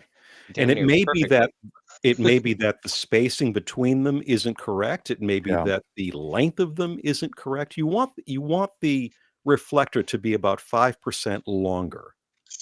Okay. And you want it to be quarter wave away. Okay. So this needs to be a little bit closer if I'm going off of this, right? So we're only are we about half wave right now away, if I'm reading this right? If I'm going off of this? Is this about wave? Well, you really can't. That's X and Y. You can't X that Y. Okay. No, those aren't related. Okay. That's just showing you the high current point, not the actual half wave mechanical distance between the two. Got it. What's the length of the one that you're feeding? What's the actual length of it in meters? Where do I look at that again? You can look at it there in geometry. If you just click on it, it'll tell you in the bottom right.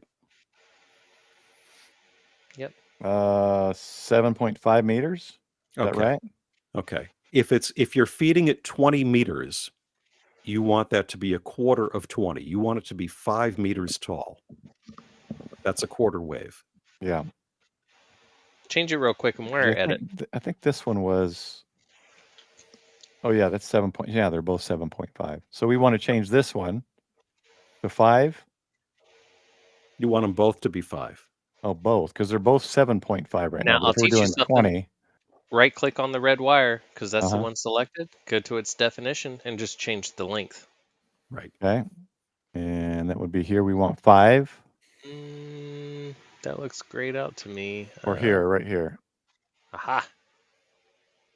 That one. Z2. Yeah. Boom. And then ta-da! This one. Isn't that easy? Yeah, this one goes to 5 as well. Yeah. All right.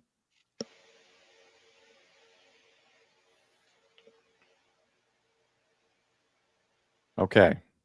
Now what about distance? That's important too. Yeah.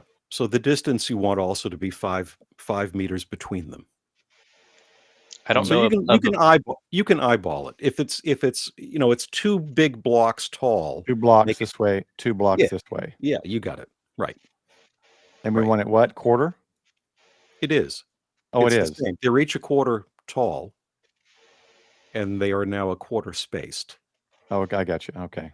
Okay, so you click on OK. Yeah, you're almost in the money right there. Yeah, yeah. This will get All us right. in the ballpark just to prove of concept. Calculate run. Start. It should say run, damn it. And no fatal errors. Go to view. View it first. Oh, yeah. Whoops. Yeah, you get caught in the... It's okay. Okay. View. Whoa. Oh, look at those currents. You might have to turn them down. They're so hot. Right. Yep. Interesting. Your slider, your current slider. Oh, yeah. Yeah. Look at that. Do you see, Paul, that they are now, there's obviously a lot more current in Yeah. not just the one that you're feeding, but also in the reflector, because now Yeah. they're resonant. They are the Yeah. correct height. I mean, they're almost identical. Not exact. They're not identical, but as far as their shape is very similar now. Right. Jelly Okay. bean time. All right. Look at that. Okay. So with this, it looks fairly even, but wouldn't the side of the reflector or the opposite way of the reflector be better or no? So take a look at, do the wire. Yep. And look at the two verticals. Look at where they are. Right here. And then look at where the signal is going. Is it going in line with them, or is it going broadside to them? Yeah, it's going in line with them. So it's Okay. fairly even both directions. I would have thought the opposite direction might have gone more as a reflecting element. If Or you no? didn't have that, that's a parasitic element out there, Mhm. right? So Okay. that's a non-driven element. In the Yeah. broadcast world, they actually drive that second tower, but slightly out of phase, Mhm. and that's Right. how you get this massive shift to one direction. What you've done is you've taken your donut and you've made it not a donut anymore. Yeah. Because what I do with reflective elements is I lay them under my NVIS antennas. And so Mhm. my thinking was you get your power or you get your directional going the opposite of the reflecting element, but I guess it's not when you do it in vertical. You're really getting it both directions. Yeah, You're normally when you would, yeah, go ahead. I'm sorry. I'm not You're- leaving you're flip- 75. you're flipping it. You're flipping where the power is going from Yeah. NVIS, which is horizontal. Yeah. You're spitting it, more of it, up to the sky. Yeah, And yeah. with this, everything is 90 degrees away. It's now vertical now. Yes. Now So the we're signal is going sending to it. go out to the horizon. We're putting more of it these directions instead of the donut like we had before without Correct. the element. Correct. Got If it. it's Okay. circular, as you're a bird flying overhead, Yeah. looking Uh-huh. down at it, you will see a circle. That's Yep. omnidirectional. That's with one tower only. Yep. Now we So have two towers. it creates So that Yagi effect somewhat. correct, where it's like having a round balloon and you're squeezing it in the middle. It's Yeah. the same size balloon, but we Mhm. are now focusing that energy, just like I a love the lighthouse balloon does. analogy. Yeah, that's all this is. So in essence, you're getting more power or more, is it power the right word? Forward power No, those it's directions or the no? same. No, you can't create power. It's the same amount of power. What we're doing is we're focusing it, Focusing it. right? Yeah. Okay. We're directing it. So if I put up a second Hustler 6BTV, Mm-hmm. I would get this instead of the donut Yes, if the spacing is with all correct the do for the that spacing. for that one band only. Yeah, not the other 6 or the other 5. That's right. Yeah, okay. Okay, so if There's you also did something else with that is that the other hustler wouldn't be driven because this is a Right. parasitic element. right, Well, if I Yeah. put it it just needs to be into the ground, right? No, Well, it so would when have to be floating. the the second antenna needs Uh-huh. needs a shorting connection. Okay. It's sitting on the ground. The ground is let's say it's salt water. It's the infinite Yeah. radial field. Yeah. If you just have a vertical tower there, it's not Mhm. connected to the earth it's not a dipole. It's not like a bent dipole. You have Yeah. to put a shorting stub. That's really the wrong term. It's Yeah. a PL 259 that's shorted over, okay, Yeah. or a clip lead. I mean, it's got to be mounted, right? It's mounted to the ground because it's a Yeah. vertical. It's not just going to hang Right. there. And so Right. then If you once were to you've take connected that, it to a mast, what do you do? A feed point bridge. Okay. if you were to take that same Hustler antenna Mhm. and put it on a block of wood, and it's Yeah. away from the ground now, it's 10 feet Uh-huh. up in the air, Yeah. it's not going to work. Yeah. It needs the ground to push against. Mhm. So that's true for the one that is connected to the transmitter. It's also true for the reflector. Yeah. So this might be simple. Paul, remember when we did a pulse on Yeah. on that first wire? How Yep. about Right. we pulse that second wire, but we slightly pulse it out of phase? Good. Yep. All right. You're going to have to remind me though how to do a pulse. Go to geometry. So you've got a pulse at wire 1 end, and Yep. let's just take a gamble and say that the wire 2 beginning maybe or end. We'll have So to see would I when we get add there. that or replace this? Oh yeah, we're gonna add one. We're Underneath gonna it. add a pulse. Okay. Yeah. So each one of these is another pulse. Right, but we're Got doing it. advanced stuff really, really quick with you. You said wire 2 end? I don't know how you drew it, so I just pick one and then I view it, and is it at the top or the bottom? All right, so it's at the beginning. So, yeah. So Yep. it'd So be go B. back. Yeah, We're talking about the circle, right? the circle. All right. All right, so hold on. We're good. We know we're good. Yeah. Go back. So All right. we are a quarter wave away. Is that right, Hollywood? So we're 90 degrees out of phase. Yes. So we're going to change the Right. phasing. Where you Well, going, it's Paul? 180. It's Where you 180 going, Paul? because it's 90. It's 90 in one direction. It reflects, and then it's 90 the other way. So it's a So total of on 180. our second pulse down there, Paul. Mm-hmm. Yep, we're going to change the phase degree. Hollywood said punch in 180 degree there. Yep. Got it. Ooh. Mm-hmm. So now Oops. when they meet in the center, they will be at 0 degrees to Okay. each other. And I think we're going to have to calculate this again because this is a new math. Yes. Yes. Are we Yep. keeping 20 meters, right? That's Because right. Yes. That's where we're designing this Yes. for. No fatal errors. Look at you. Oh, I can't wait. This is exciting. Yep, we got currents, and let's go ahead and bean it. They look even more similar, even in Mhm. size. Mm-hmm. That's a That's very a good good observation, Paul. indeed. Very good. Huh. Now do the wire thing and look and see, is it now in line, the RF, Oh, or wait, I is it forgot the colors. broadside? I lost it. There we go. It's upside down. Look, it's not in line anymore, Paul. Yep. Oh yeah, it's not. Here's the broadside. wire right here. Here's the driven or the other element, non-driven. Yeah. Mm-hmm. You I can get them to turn right. just changed the radiation angle by Yeah. 90 degrees. Yeah. Right. So Mhm. we did it electrically, Paul. We changed the phase Mhm. on tower number 2 by 180 Yeah. degrees. We flipped it. And now the whole antenna system is now broadside, whereas the first time it was in line. So we've steered where is the signal going. It's Mhm. still going in 2 directions. Two opposite directions But now.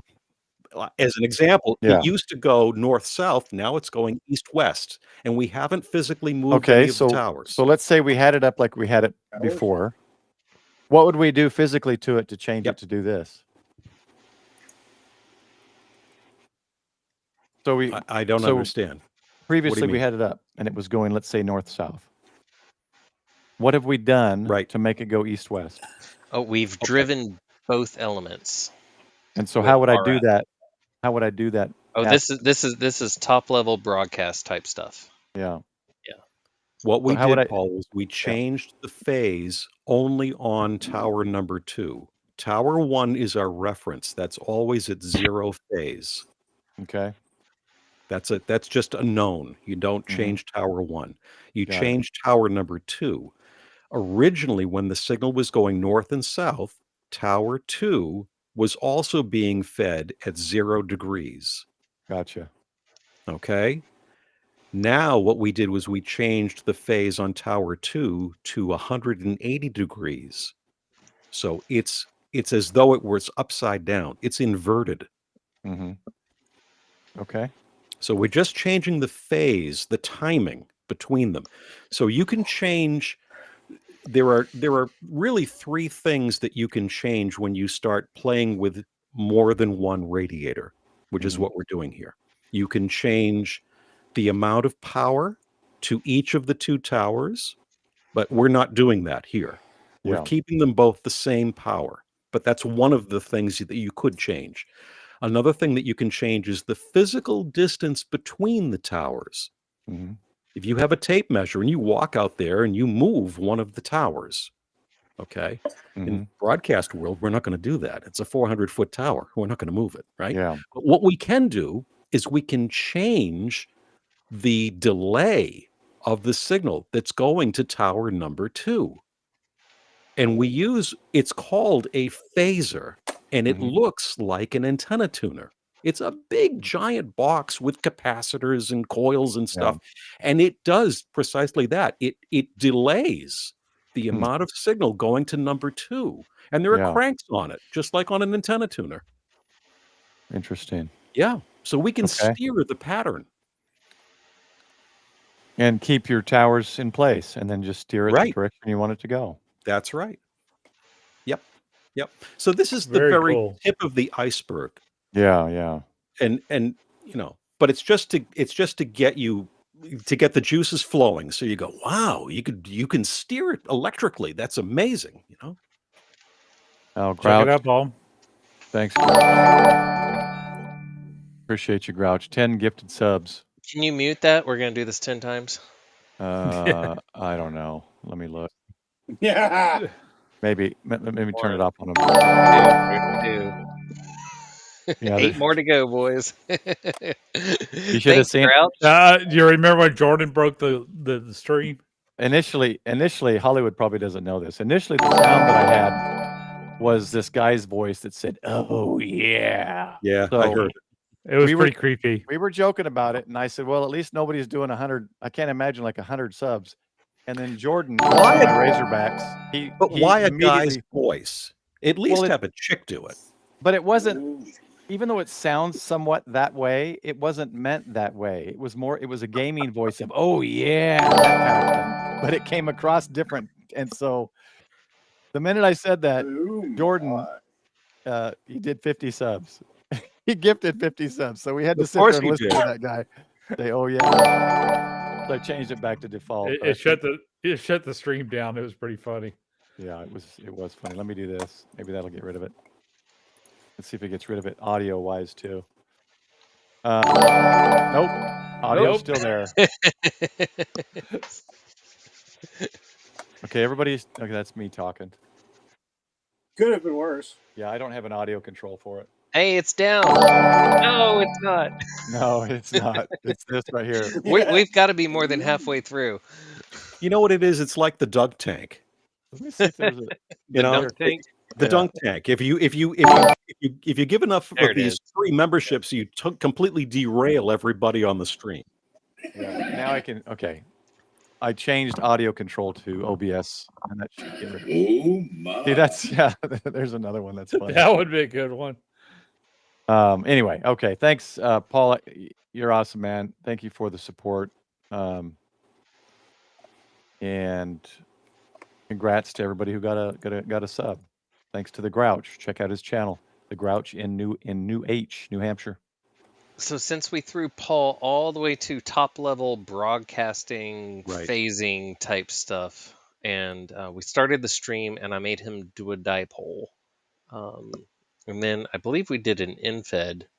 We did a dipole and infed with the counterpoise. We did Yep. just a vertical, and then this, I think, right? Yep. Yep. Phase towers. Yeah. What's something that you would draw, Paul? No, honestly, the main reason I wanted to was because I wanted to see exactly how my vertical with my 26 radials looked. Because they're not all the way around it now, and some are shorter and some are longer. I just wanted to see what effect it had on it. But that's something that's going to take me some time, I think, because Multi-length radials on a multi-banded vertical are always a bonus. yeah, I Always. put in. That's something I learned is I just put in as many as I could. So my longest are like 38, 39, and shortest are 6 feet. I just went around it as much as I could. It used to be in the middle of the yard. So now it's not 360 degrees, but it still works all directions. I can hit New Zealand and I can hit Europe. Mm-hmm. So If we could get Paul to draw another antenna, and we could just tell him what to draw, and he would just nail it. Oh, he's going to save this work of art. And the best part, Paul, it's all free and there's no quiz. There's no quiz. Yeah. No quiz on any of it. We're just doing this to whet your appetite. So, yeah, and for everybody watching, He knows where he already knows where the new file button is. I didn't even I didn't even know that. Well, the good thing, it's similar to other programs. So the very basics, like from Windows 3.1.1, I think. Yeah. No Control Z though. That's gonna really let you down. Control Z would be nice, wouldn't it? Well, do we want to do what time is it? Well, we're almost at 2 hours. Yeah. What I still gotta cook dinner. Let's do this then. Okay. Let me show you about all the ones that the developers have included with the program. Yep. Oh, okay. Good. Yeah. Yeah, it comes preloaded with a whole bunch of stuff, and this will do VHF and UHF, and just you want to, you've got a tower, you got a repeater, and you've got 4 or 5 bays on there for UHF. This will show you the pattern. I mean, you can do stuff like that. Yeah. See, my vertical's got traps on it, so actually, I may have to do something different with mine. You can create traps with this one too. Okay. All right. Let's go up another one. Which one? You're in multis. Let's go up another directory. Yep. Gotcha. All right, here's the main directory.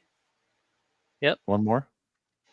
No, this is the main directory. I want So yeah, it's got categories: VHF beams, phased, match, simple Let's beams. go to HF simple. Let's keep it simple. All right. Mm-hmm. What do we want to look at? Loops? Well, yeah, let's look at a loop. Sure. Let's look at a delta. I saw a delta up top. Option 1 or standard delta? I mean, you know what? You pick. Let's just do. They're all going to be loops. Let's see what the first one was that they put in the program. All right. Well, there we go. All right, a vertical triangle. And my where is delta it loop is the fed? opposite Ooh, of look. this. Can you see where it's fed, Paul? Right here. Yeah. Kind of at a reasonable height, right? Now I want to do my delta loop because it's the reverse triangle. So I'll have to work on that another time. So what's cool about when you load a file, if you go to calculate, you're going to see the default frequency that the author has designed this for. Oh, interesting. How long were those elements? Isn't that a question? Well, you can look right here in your log, and it says that the wavelength is 162 meters. So that's going to tell you. Where's that at? Oh, here. Okay, that gotcha. it's, if it's a full loop, it's going to be double that, right? Because it's 2 half waves. Yeah. I think, right? Does that sound right? Or is it 3 sides, right? Aren't all 3 sides supposed to be equal length? No, not in a delta. Nope. A delta just means 3 points. Oh, gotcha. Okay. Right. So he made this for 1.84 megahertz. He did. And where do we see height off the ground? Is that this one? 59 meters? No. I get confused X, Y, and Z. I would go to wire edit if you want to get into the details of the wires. There you go. So we could just look at the wire that's selected, and I believe it's 32 meters long is what it looks like. Yep, 32. And it's at a maximum height of 17 meters. Is that what that looks like? Yeah. Yeah. Okay. Let me go back. So what do we want to look at? Run it. We want to look at the... You got to run. You got to calculate it first. Oh, that's right. I haven't calculated. No fatal No errors. fatal errors. It's got the swerve 1.2 on it. And there's some currents. Good for you. I'm looking at current. Go ahead and zoom those currents up so we can see them a little bit better. We zoomed a while ago. All right. We got some vertical. And so the blue and the red, right? That's vertical and horizontal radiation patterns. Oh, I see it. Yeah. Do that. Okay. Did we lose Hollywood? No, I'm here. Okay. Um, Sorry, I didn't know I took control of the class here. Nope, you're doing good. You're doing Go good. ahead. right. Go ahead and pop a bean there. there we Look go. at that monster. Oh my gosh. That's interesting too, because you got all half of these two elements up above it all. So it's all radiating off of that bottom element then, right? For the No, most it's part? radiating on all of the wire, Paul. But what's happening is because of the shape that it's in, being Yeah. a triangle, there Uh-huh. is a phase relationship between each of the three sides. Is that why when we look at this, it's the blue and red is Point- kind of opposing Make each it other? flat. Make it flat. It's not flat. There you go. At some points, the power coming off of the wire Mhm. reinforces. The two signals come together, and if they're in phase, they reinforce each other. Mhm. On the other hand, if they're out of phase, they cancel each other. Got it. And that's how you end up with this particular pattern. It's the shape of the antenna. Yeah, okay. See, Now, everybody, you have to when we did science class and we looked at this and we go, oh, it's DC. There's a battery at one end, and the power goes in and it goes around, goes through a light bulb, goes back to the battery. Mhm. This is alternating current, and it's radio frequency alternating current. There's inductance in the wire. There's capacitance between the two sides of the triangle. Yeah. There's this other stuff that we haven't talked about yet. Yeah. And that changes where is the current and what is the phase where that current is on this loop, this continuous loop of wire. It's really like having 3 or 4 different antennas in this one wire. So is this is the current, right? Off of these two? Is that correct? Off of the two? All of those, whether it's red or blue, Mhm. all that means is if it's blue, it's Horizontal. Horizontal. Yep, right. Okay. And if it's red, it's vertical. Gotcha. Because I was wondering if the red was arching this direction because the feed point's over here, or no? Does that have anything to do with it? Now it's showing you the two simply because this does the math very simply, right? What it's showing you in a 2D picture here, Okay, it's not showing you the interaction of the currents. gotcha. Okay. Right. Yeah, so that is Right. all to be imagined. Right. It's just showing you the amount of current, not the phase of the current and not the Mhm. interaction between the currents. Well, and then now, Ziggy, you've got a loop, and you say you can move the feed point, correct? Ziggy. I think we lost Ziggy. The answer is yes. He has a horizontal loop, Yeah. and he can change where he's feeding it. Okay. Yeah. I got to get down there and check it out someday. Mm-hmm. Okay, cool. So, yeah, this gives me an idea to model the chameleon delta loop I have with the 2 whips and the wire. I don't think it's an exact delta loop, but it's close. Right. Right. So it'll be But interesting to see if it's not. Yeah. what's really key, and I heard Ziggy say it a few times, and I'll just reinforce it. Whenever you model an antenna, don't worry about what the SWR is. Yeah. Never. Yeah, he talked about I and I said this in the video that Ziggy interviewed me with. My mentor really had to drive it into my head, and Mhm. I was a teenager at the time, and I'm on CB radio, and I have a mag mount antenna on the roof of the car, and I'm trimming this antenna, and I'm looking at the SWR meter, and I'm trying to get the holy grail of 1-to-1. Mhm. And my mentor says, "What the heck are you doing? No. What are you doing? You're looking at the wrong end of the dog, you know? So what you want to do is you want to trim the antenna to get the maximum field strength. Yeah. That's the whole purpose of having an antenna. We don't have antennas so that we have good SWR. We have antennas so that they put the maximum amount of signal out to wherever we're trying to talk. And Yeah. what nobody teaches young hams is that Right. that's slightly a little bit longer of a quarter wave whip than what Right. you think that you're after. It's Yeah. better to have a little bit longer because you're going to have a little bit lower of a radiation angle. Right. Mhm. You can Yeah. you can touch up the SWR with a tuner, Yeah. but you cannot change the pattern with one antenna, one mag mount. You can't. A tuner is not going to change the pattern. It's not going to make the antenna more efficient. Okay. So you Yeah. do where is the signal going first, and then you worry about SWR. Okay. So if anyone wants to check out, go to 75 ohm ham, go to Ziggy's channel. And what was it? It was a few months ago, right? You guys did that? Mm-hmm. Go That into was his, that was a live, yeah. go into his lives There's and two of them. check that Yeah. out. Okay. 2 of them. I Yep. can't remember if I saw both or just one. And they go into a lot more stuff as well.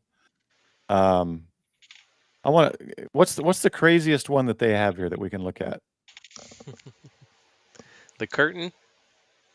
Is it in here? Yeah, I'm sure that there's a curtain in there somewhere. Go up. Yeah. Go up again. Let's go to HF multiband. And I mean, that complex folder is pretty appealing to me. Yeah, that sounds interesting. There's Any one of those is going to be in the complex category. So inverted V. I could look at that. So I'll model my inverted V as well. That's what I usually use. yeah, get that 80 40 20 15 10 guy on the Let's- inverted V. let's get No, this. one more. Okay. Whoops. Anyway, This is the that's 10. fine. That's Oh, fine. I didn't do the Fine. 10. Go to view. Let's look at it. Let's see All what right. we've drawn here. Yes. Oh, The 4 wires. the military. one. Yeah. Yeah. Okay. I've got And that. You've got that one? Oh yeah. hey, Paul. I don't want to do 14 megahertz.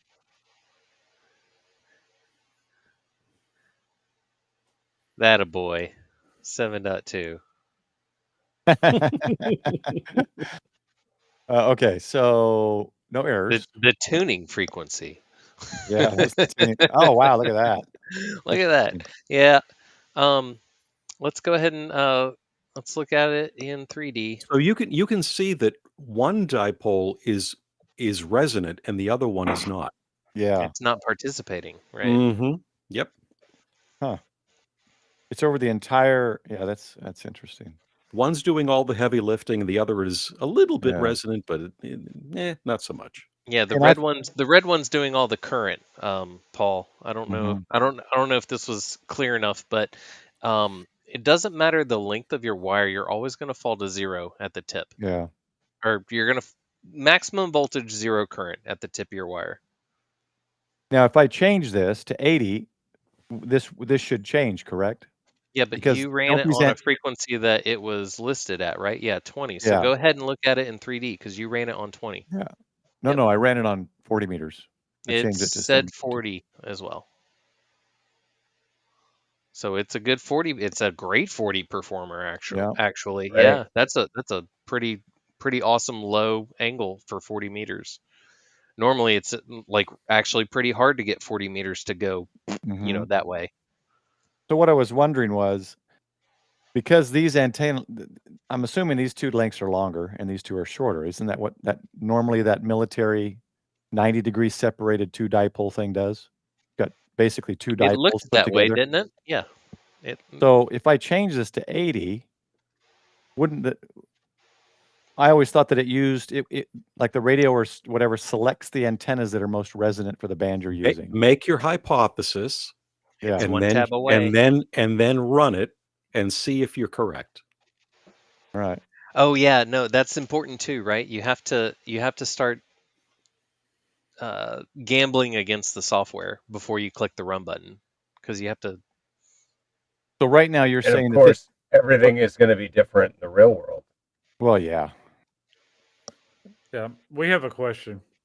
Okay. James. James, I am watching it here. I got to click the right screen here. So, what reading on the VNA do you adjust the antenna to? The Smith chart dot right in the center. But again, that you're only looking at the entire antenna system at the very beginning of it. There's going to be a different story at the feed point. obviously, and there's going to be a different story as to what you're actually trying to do with the antenna. So when you start actually getting into complex antennas and using antennas, what I call just no math antennas in a more complex matter is kind of what I'm trying to break everybody out of. Is that you can do? Yeah, go ahead. So this is 80, and that's what I was thinking was it wouldn't that I didn't know where it would be, but I didn't think it would be that big red loop like it was on 40.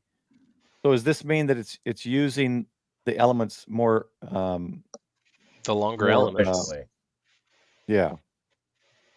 but it's also using the smaller elements, right? Yeah, see, so so they are using all 4 elements, even if they're separated 90 degrees?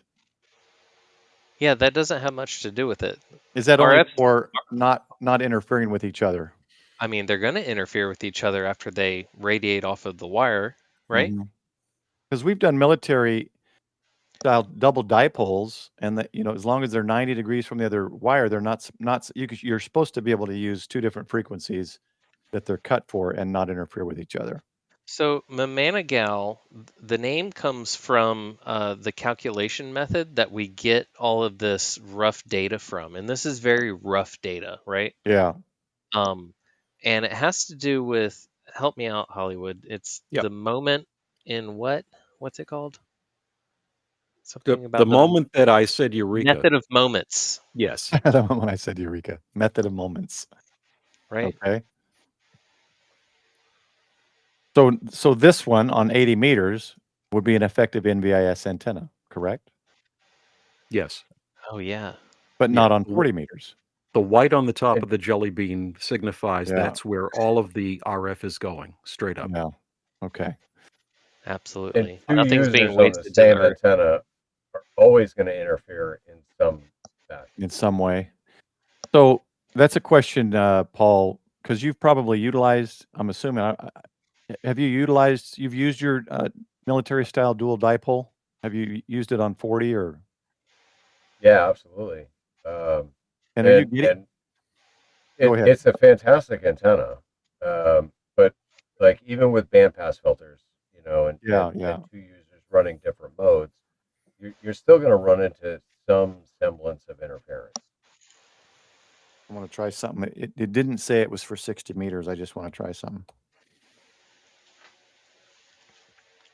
And this is great. I love that you're pumping in an odd frequency. Bingo. This is great. Actually, yes. 60 meters. This is how a designer is born. 60 meters is very common in military frequencies because it coincides with Mars. I tell you what, that looks like a military radiation pattern if I've ever seen one. That's a right pattern. Very invis and also has a lot of directionality. That sounds like a very targeted kind of device there. And the only thing stopping you from building something this complex is just a choke and some wire. Yeah. Yeah.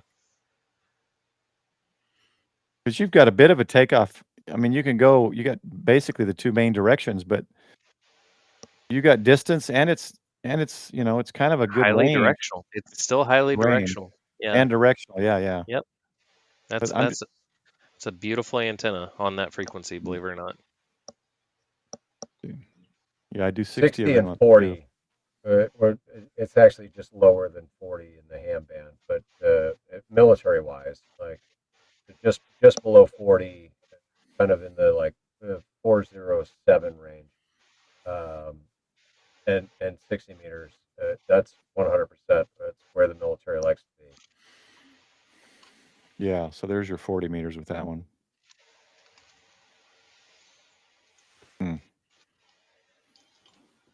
All right. Well, it's been interesting. That's for sure. There's a lot of information, Paul, and so I'm sure everybody is saturated with it that hasn't seen this before. Yeah. There's a lot to do, but it's the tip of the iceberg. It's just whet the appetite and see what the thing is capable of and play with it. You know, a lot of us were geeks. We didn't go to computer school to learn how to. I mean, if you're going to program, yeah, but to open email, to check web pages, you just play with it. And this is the same. It's free software. Play with it. Well, it actually makes me, and kind of what Ziggy was saying earlier, it makes me kind of want to pull the manual tuner out and just play around with it again, because I only had it like my first year or two, so I didn't really know much. Yep. And then I'm like, why wouldn't I just do automatic and let it do it for me? So I put that in the attic and got my automatic tuner. Right. But for the most part, I have tuned, like my trap vertical is tuned on the 6 bands. My inverted V is tuned on 4 bands. So I don't, as far as SWR, I'm not too far off really needing a tuner as far as SWR goes. But Now, since you've brought that up, I need to bring up what just happened in the chat that oops, what I happened? hope that most of you just missed. That Jeff B said, "What reading on the VNA do you adjust your antenna to?" And I responded with the center dot on your SWR. His next response was, Ziggy, what you're doing is why people give up. Or actually, before that, you tell people not to tune for SWR, but then you don't tell them what they should do. And then what you're doing is why people give up. His last response was, bye. So I really apologize that we had somebody in the chat that all you guys got to read that. That definitely hurt my feelings. But then as soon as I realized that he was asking these questions, it tells me a lot about where he is in his ham journey, right? So Oh, Jeff, yeah, I see it now. yeah, it tells me a lot. Patience These is a things that virtue. he's saying, Well, it tells me a lot where he is in his ham journey. I don't think he's quite where I am yet. So Well, I'm I not, and I'm just trying to grasp what I can do. But I agree with James. I want to The just let comment you here guys is know. it's like drinking from a fire hose, and it's Mhm. true. it But is. You guys, you're gonna get bits and pieces here as you go, and you'll eventually start latching on. I have had so much fun with 300 feet of wire and a manual tuner, guys. Like, normally antennas bore me to tears. Like, to tears. I Yeah, have I a random did doublet with ladder line right now with chokes on the front and back, and I have a blast. I can do whatever I want with it. So there's Well, an art of ham antenna that I think has been lost, and Hollywood has definitely helped me realize it. yeah, Jeff, I don't know if you're still there or not, or maybe hit me up in Discord, but it's a lot. Even though I've watched their streams before and tried to figure this out and understand it, it is a different mindset in understanding, rather than just like, oh, let me get SWR. It's understanding how the antenna works, understanding if I change this much, it works this way, instead of focusing on, oh, well, I already cut too much. That's the SWR doesn't work. Focus on what pattern am I getting by doing what with what antenna, Paul's got it. Yep. and then manually tune or automatic tune, just and then tune in and then tune it in. You're getting the propagation or the radiation pattern you want. That's your focus. If you want a donut like we did earlier, throw that vertical up. You got a donut if that's what you want. But this just shows the fun and interesting things you can create with literally just wires and a tuner if you need it. Most likely you'll need it, but moving one wire this way like we did in the very beginning, we moved that, what was it? Was it off the dipole? We made it like an OCF with a counterpoise or something. Just moved the wire a little bit and you see a different pattern, and then tune, and then of course tune for SWR to transmit. But I think the concept is, don't focus on SWR, focus on the propagation and configuring the antenna to do what you want it to do, and then tune, Brooks transmit. just said in the chat he had a 500 loop, which is a random, and it was a great performer, and I know that it was. Yeah. Absolutely. The old Yeah. time ham will always say, the more wire you can put, the higher up in the sky, the better the antenna will be. Mhm. So Always. if you've got 6,000 feet of wire a mile in the air, it's not gonna get good SWR, but do you think it's gonna transmit? Yes, I it mean, will. of course, Exceedingly well. to transmit, you do have to tune it, but it's going to work amazing, even though it's not a resident Shoot. length or If whatever. if you could charge up a railroad rail, I mean, you could tune anything. So Let me give you one. Let me Go give you ahead. another brief analogy here that may ring a bell with people that are not. We're touching antennas, but have we played with speakers before? Everybody's got a home stereo system and maybe a subwoofer, and okay, Yeah. all right. In the 50s, in order to create bass, you would have like a Klipsch, horn, really, really large, 18-inch driver, to create some bass. And today, you've got a 2-inch computer speaker, Mhm. going through a tube. The Bose speaker system. That's only a 4-inch speaker. It creates wonderful bass. Yeah. So It's amazing what they developed. there you go, Paul. There you go, got it. Paul. You got it. Home run. Yep. Yeah. So my point in saying this is the physics never changes. The technology, the way that we apply the physics changes. All right. So if what we're trying to do here is we're creating a speaker that instead of it doing multiple frequencies, if we make it, let me say this way. If we make the speaker, and I'm using air quotes, if we make it resonant, the antenna is resonant, it's a dipole, it will really only work at the fundamental frequency and the third harmonic. There's really only 2 bands that it will work at. Okay. That's like the speaker system. But if you had the speaker can only create one note, it's no good. You need it to do a broad spectrum of stuff. And the way you do that is you either apply more power to an inefficient speaker or you make a highly efficient speaker, but it's got to be huge and therefore very expensive. So there's always a trade-off. And that's what this is about is what do we need? How much are we willing to spend? How much technology do we have available? And throw it in the mix. Every conductor will radiate. Every conductor. If you go into your wall switch and you flip on your AM radio and you turn the lights on in your room, you will hear a click out of the speaker on the AM radio. The wires in the wall are not resonant. They're not designed to be an antenna. And the power is from the tiny little spark that's happening inside the switch. And yet it radiates. So always remember that. Any wire, any conductor, even your gutters will radiate. Paul, I don't need ham radio to make me feel dumb. That's a great saying there.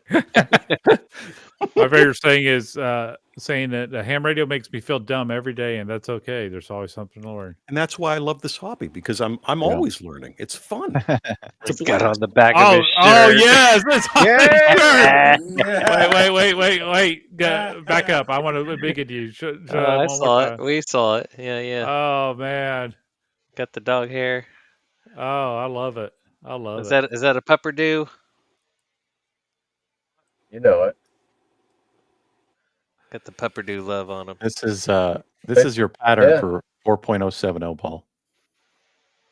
Literally, ham radio makes me feel dumb every day, but it's all right. Like, it's okay because there's always something new to learn. And like, I love these antenna modeling shows because antennas is one of my passions in this hobby. Like, I love just experimenting, putting something up and being like, all right, what's this wire going to do?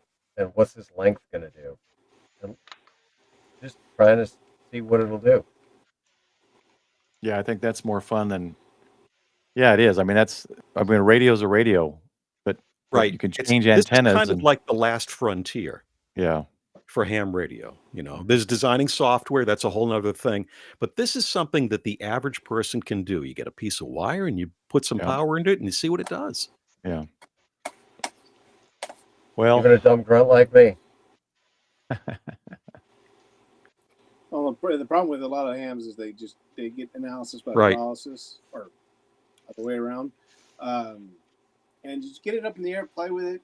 And once I started doing that, I just started being able to figure out how to get the better. I mean, I focus a little too much on SWR, but I also try to, other things. But then I just get frustrated, and I just keep trying to Do keep the that's software on a rainy day, on a winter's day when you can't get outside. Yeah. Get some ideas, and then What's winter? right, exactly, and then build it. Just do it. Be a Nike. Just do it. Yeah. Look at that double tongue antenna. So this is my 300. That looks like a snail. I've heard armadillo. Yeah. This Yeah, is that my 300 foot. Now this is the end Give of us the some good wire poles. here. Yeah, this is the end of the wire. The counterpoint is over here. Now, What if a you look, mess. actually no. So No, I 300 know. I feet. mean, it's perfect, but I mean, when you Yeah. took away the colors, it was like, wow. Yeah, so we have That's most of the amazing. radiation here. See how I got the broadest of the purple? It does talk off the back end a little bit. So most of the radiation is here. And I've got that 300 feet. This is 300 feet of wire, guys. See it? Mm-hmm.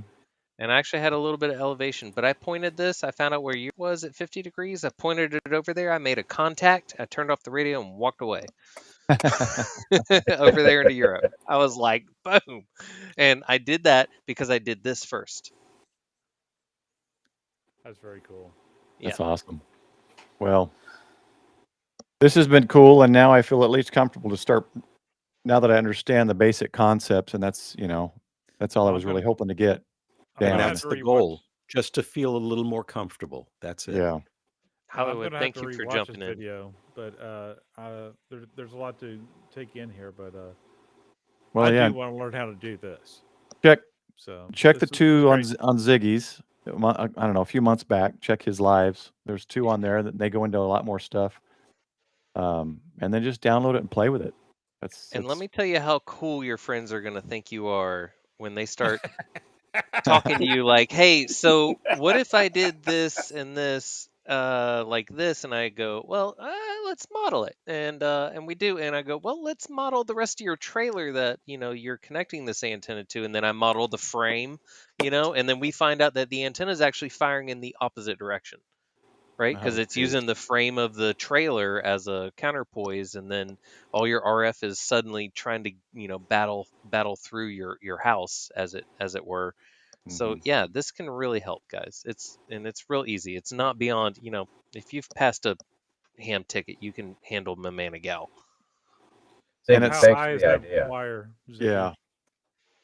Here's a 300-foot run. How high was it? I think the highest point was maybe 15 feet off the ground. So I bought the wire. About what mine is. Oh, it was that beating wire that I'm all crazy about. Yep, I've got. How much did I get? 300 meters. 300 feet. 300 feet for $9. And I've got the little, heat resistant asphalt looking, whatever that's caulking looking is, to hold it.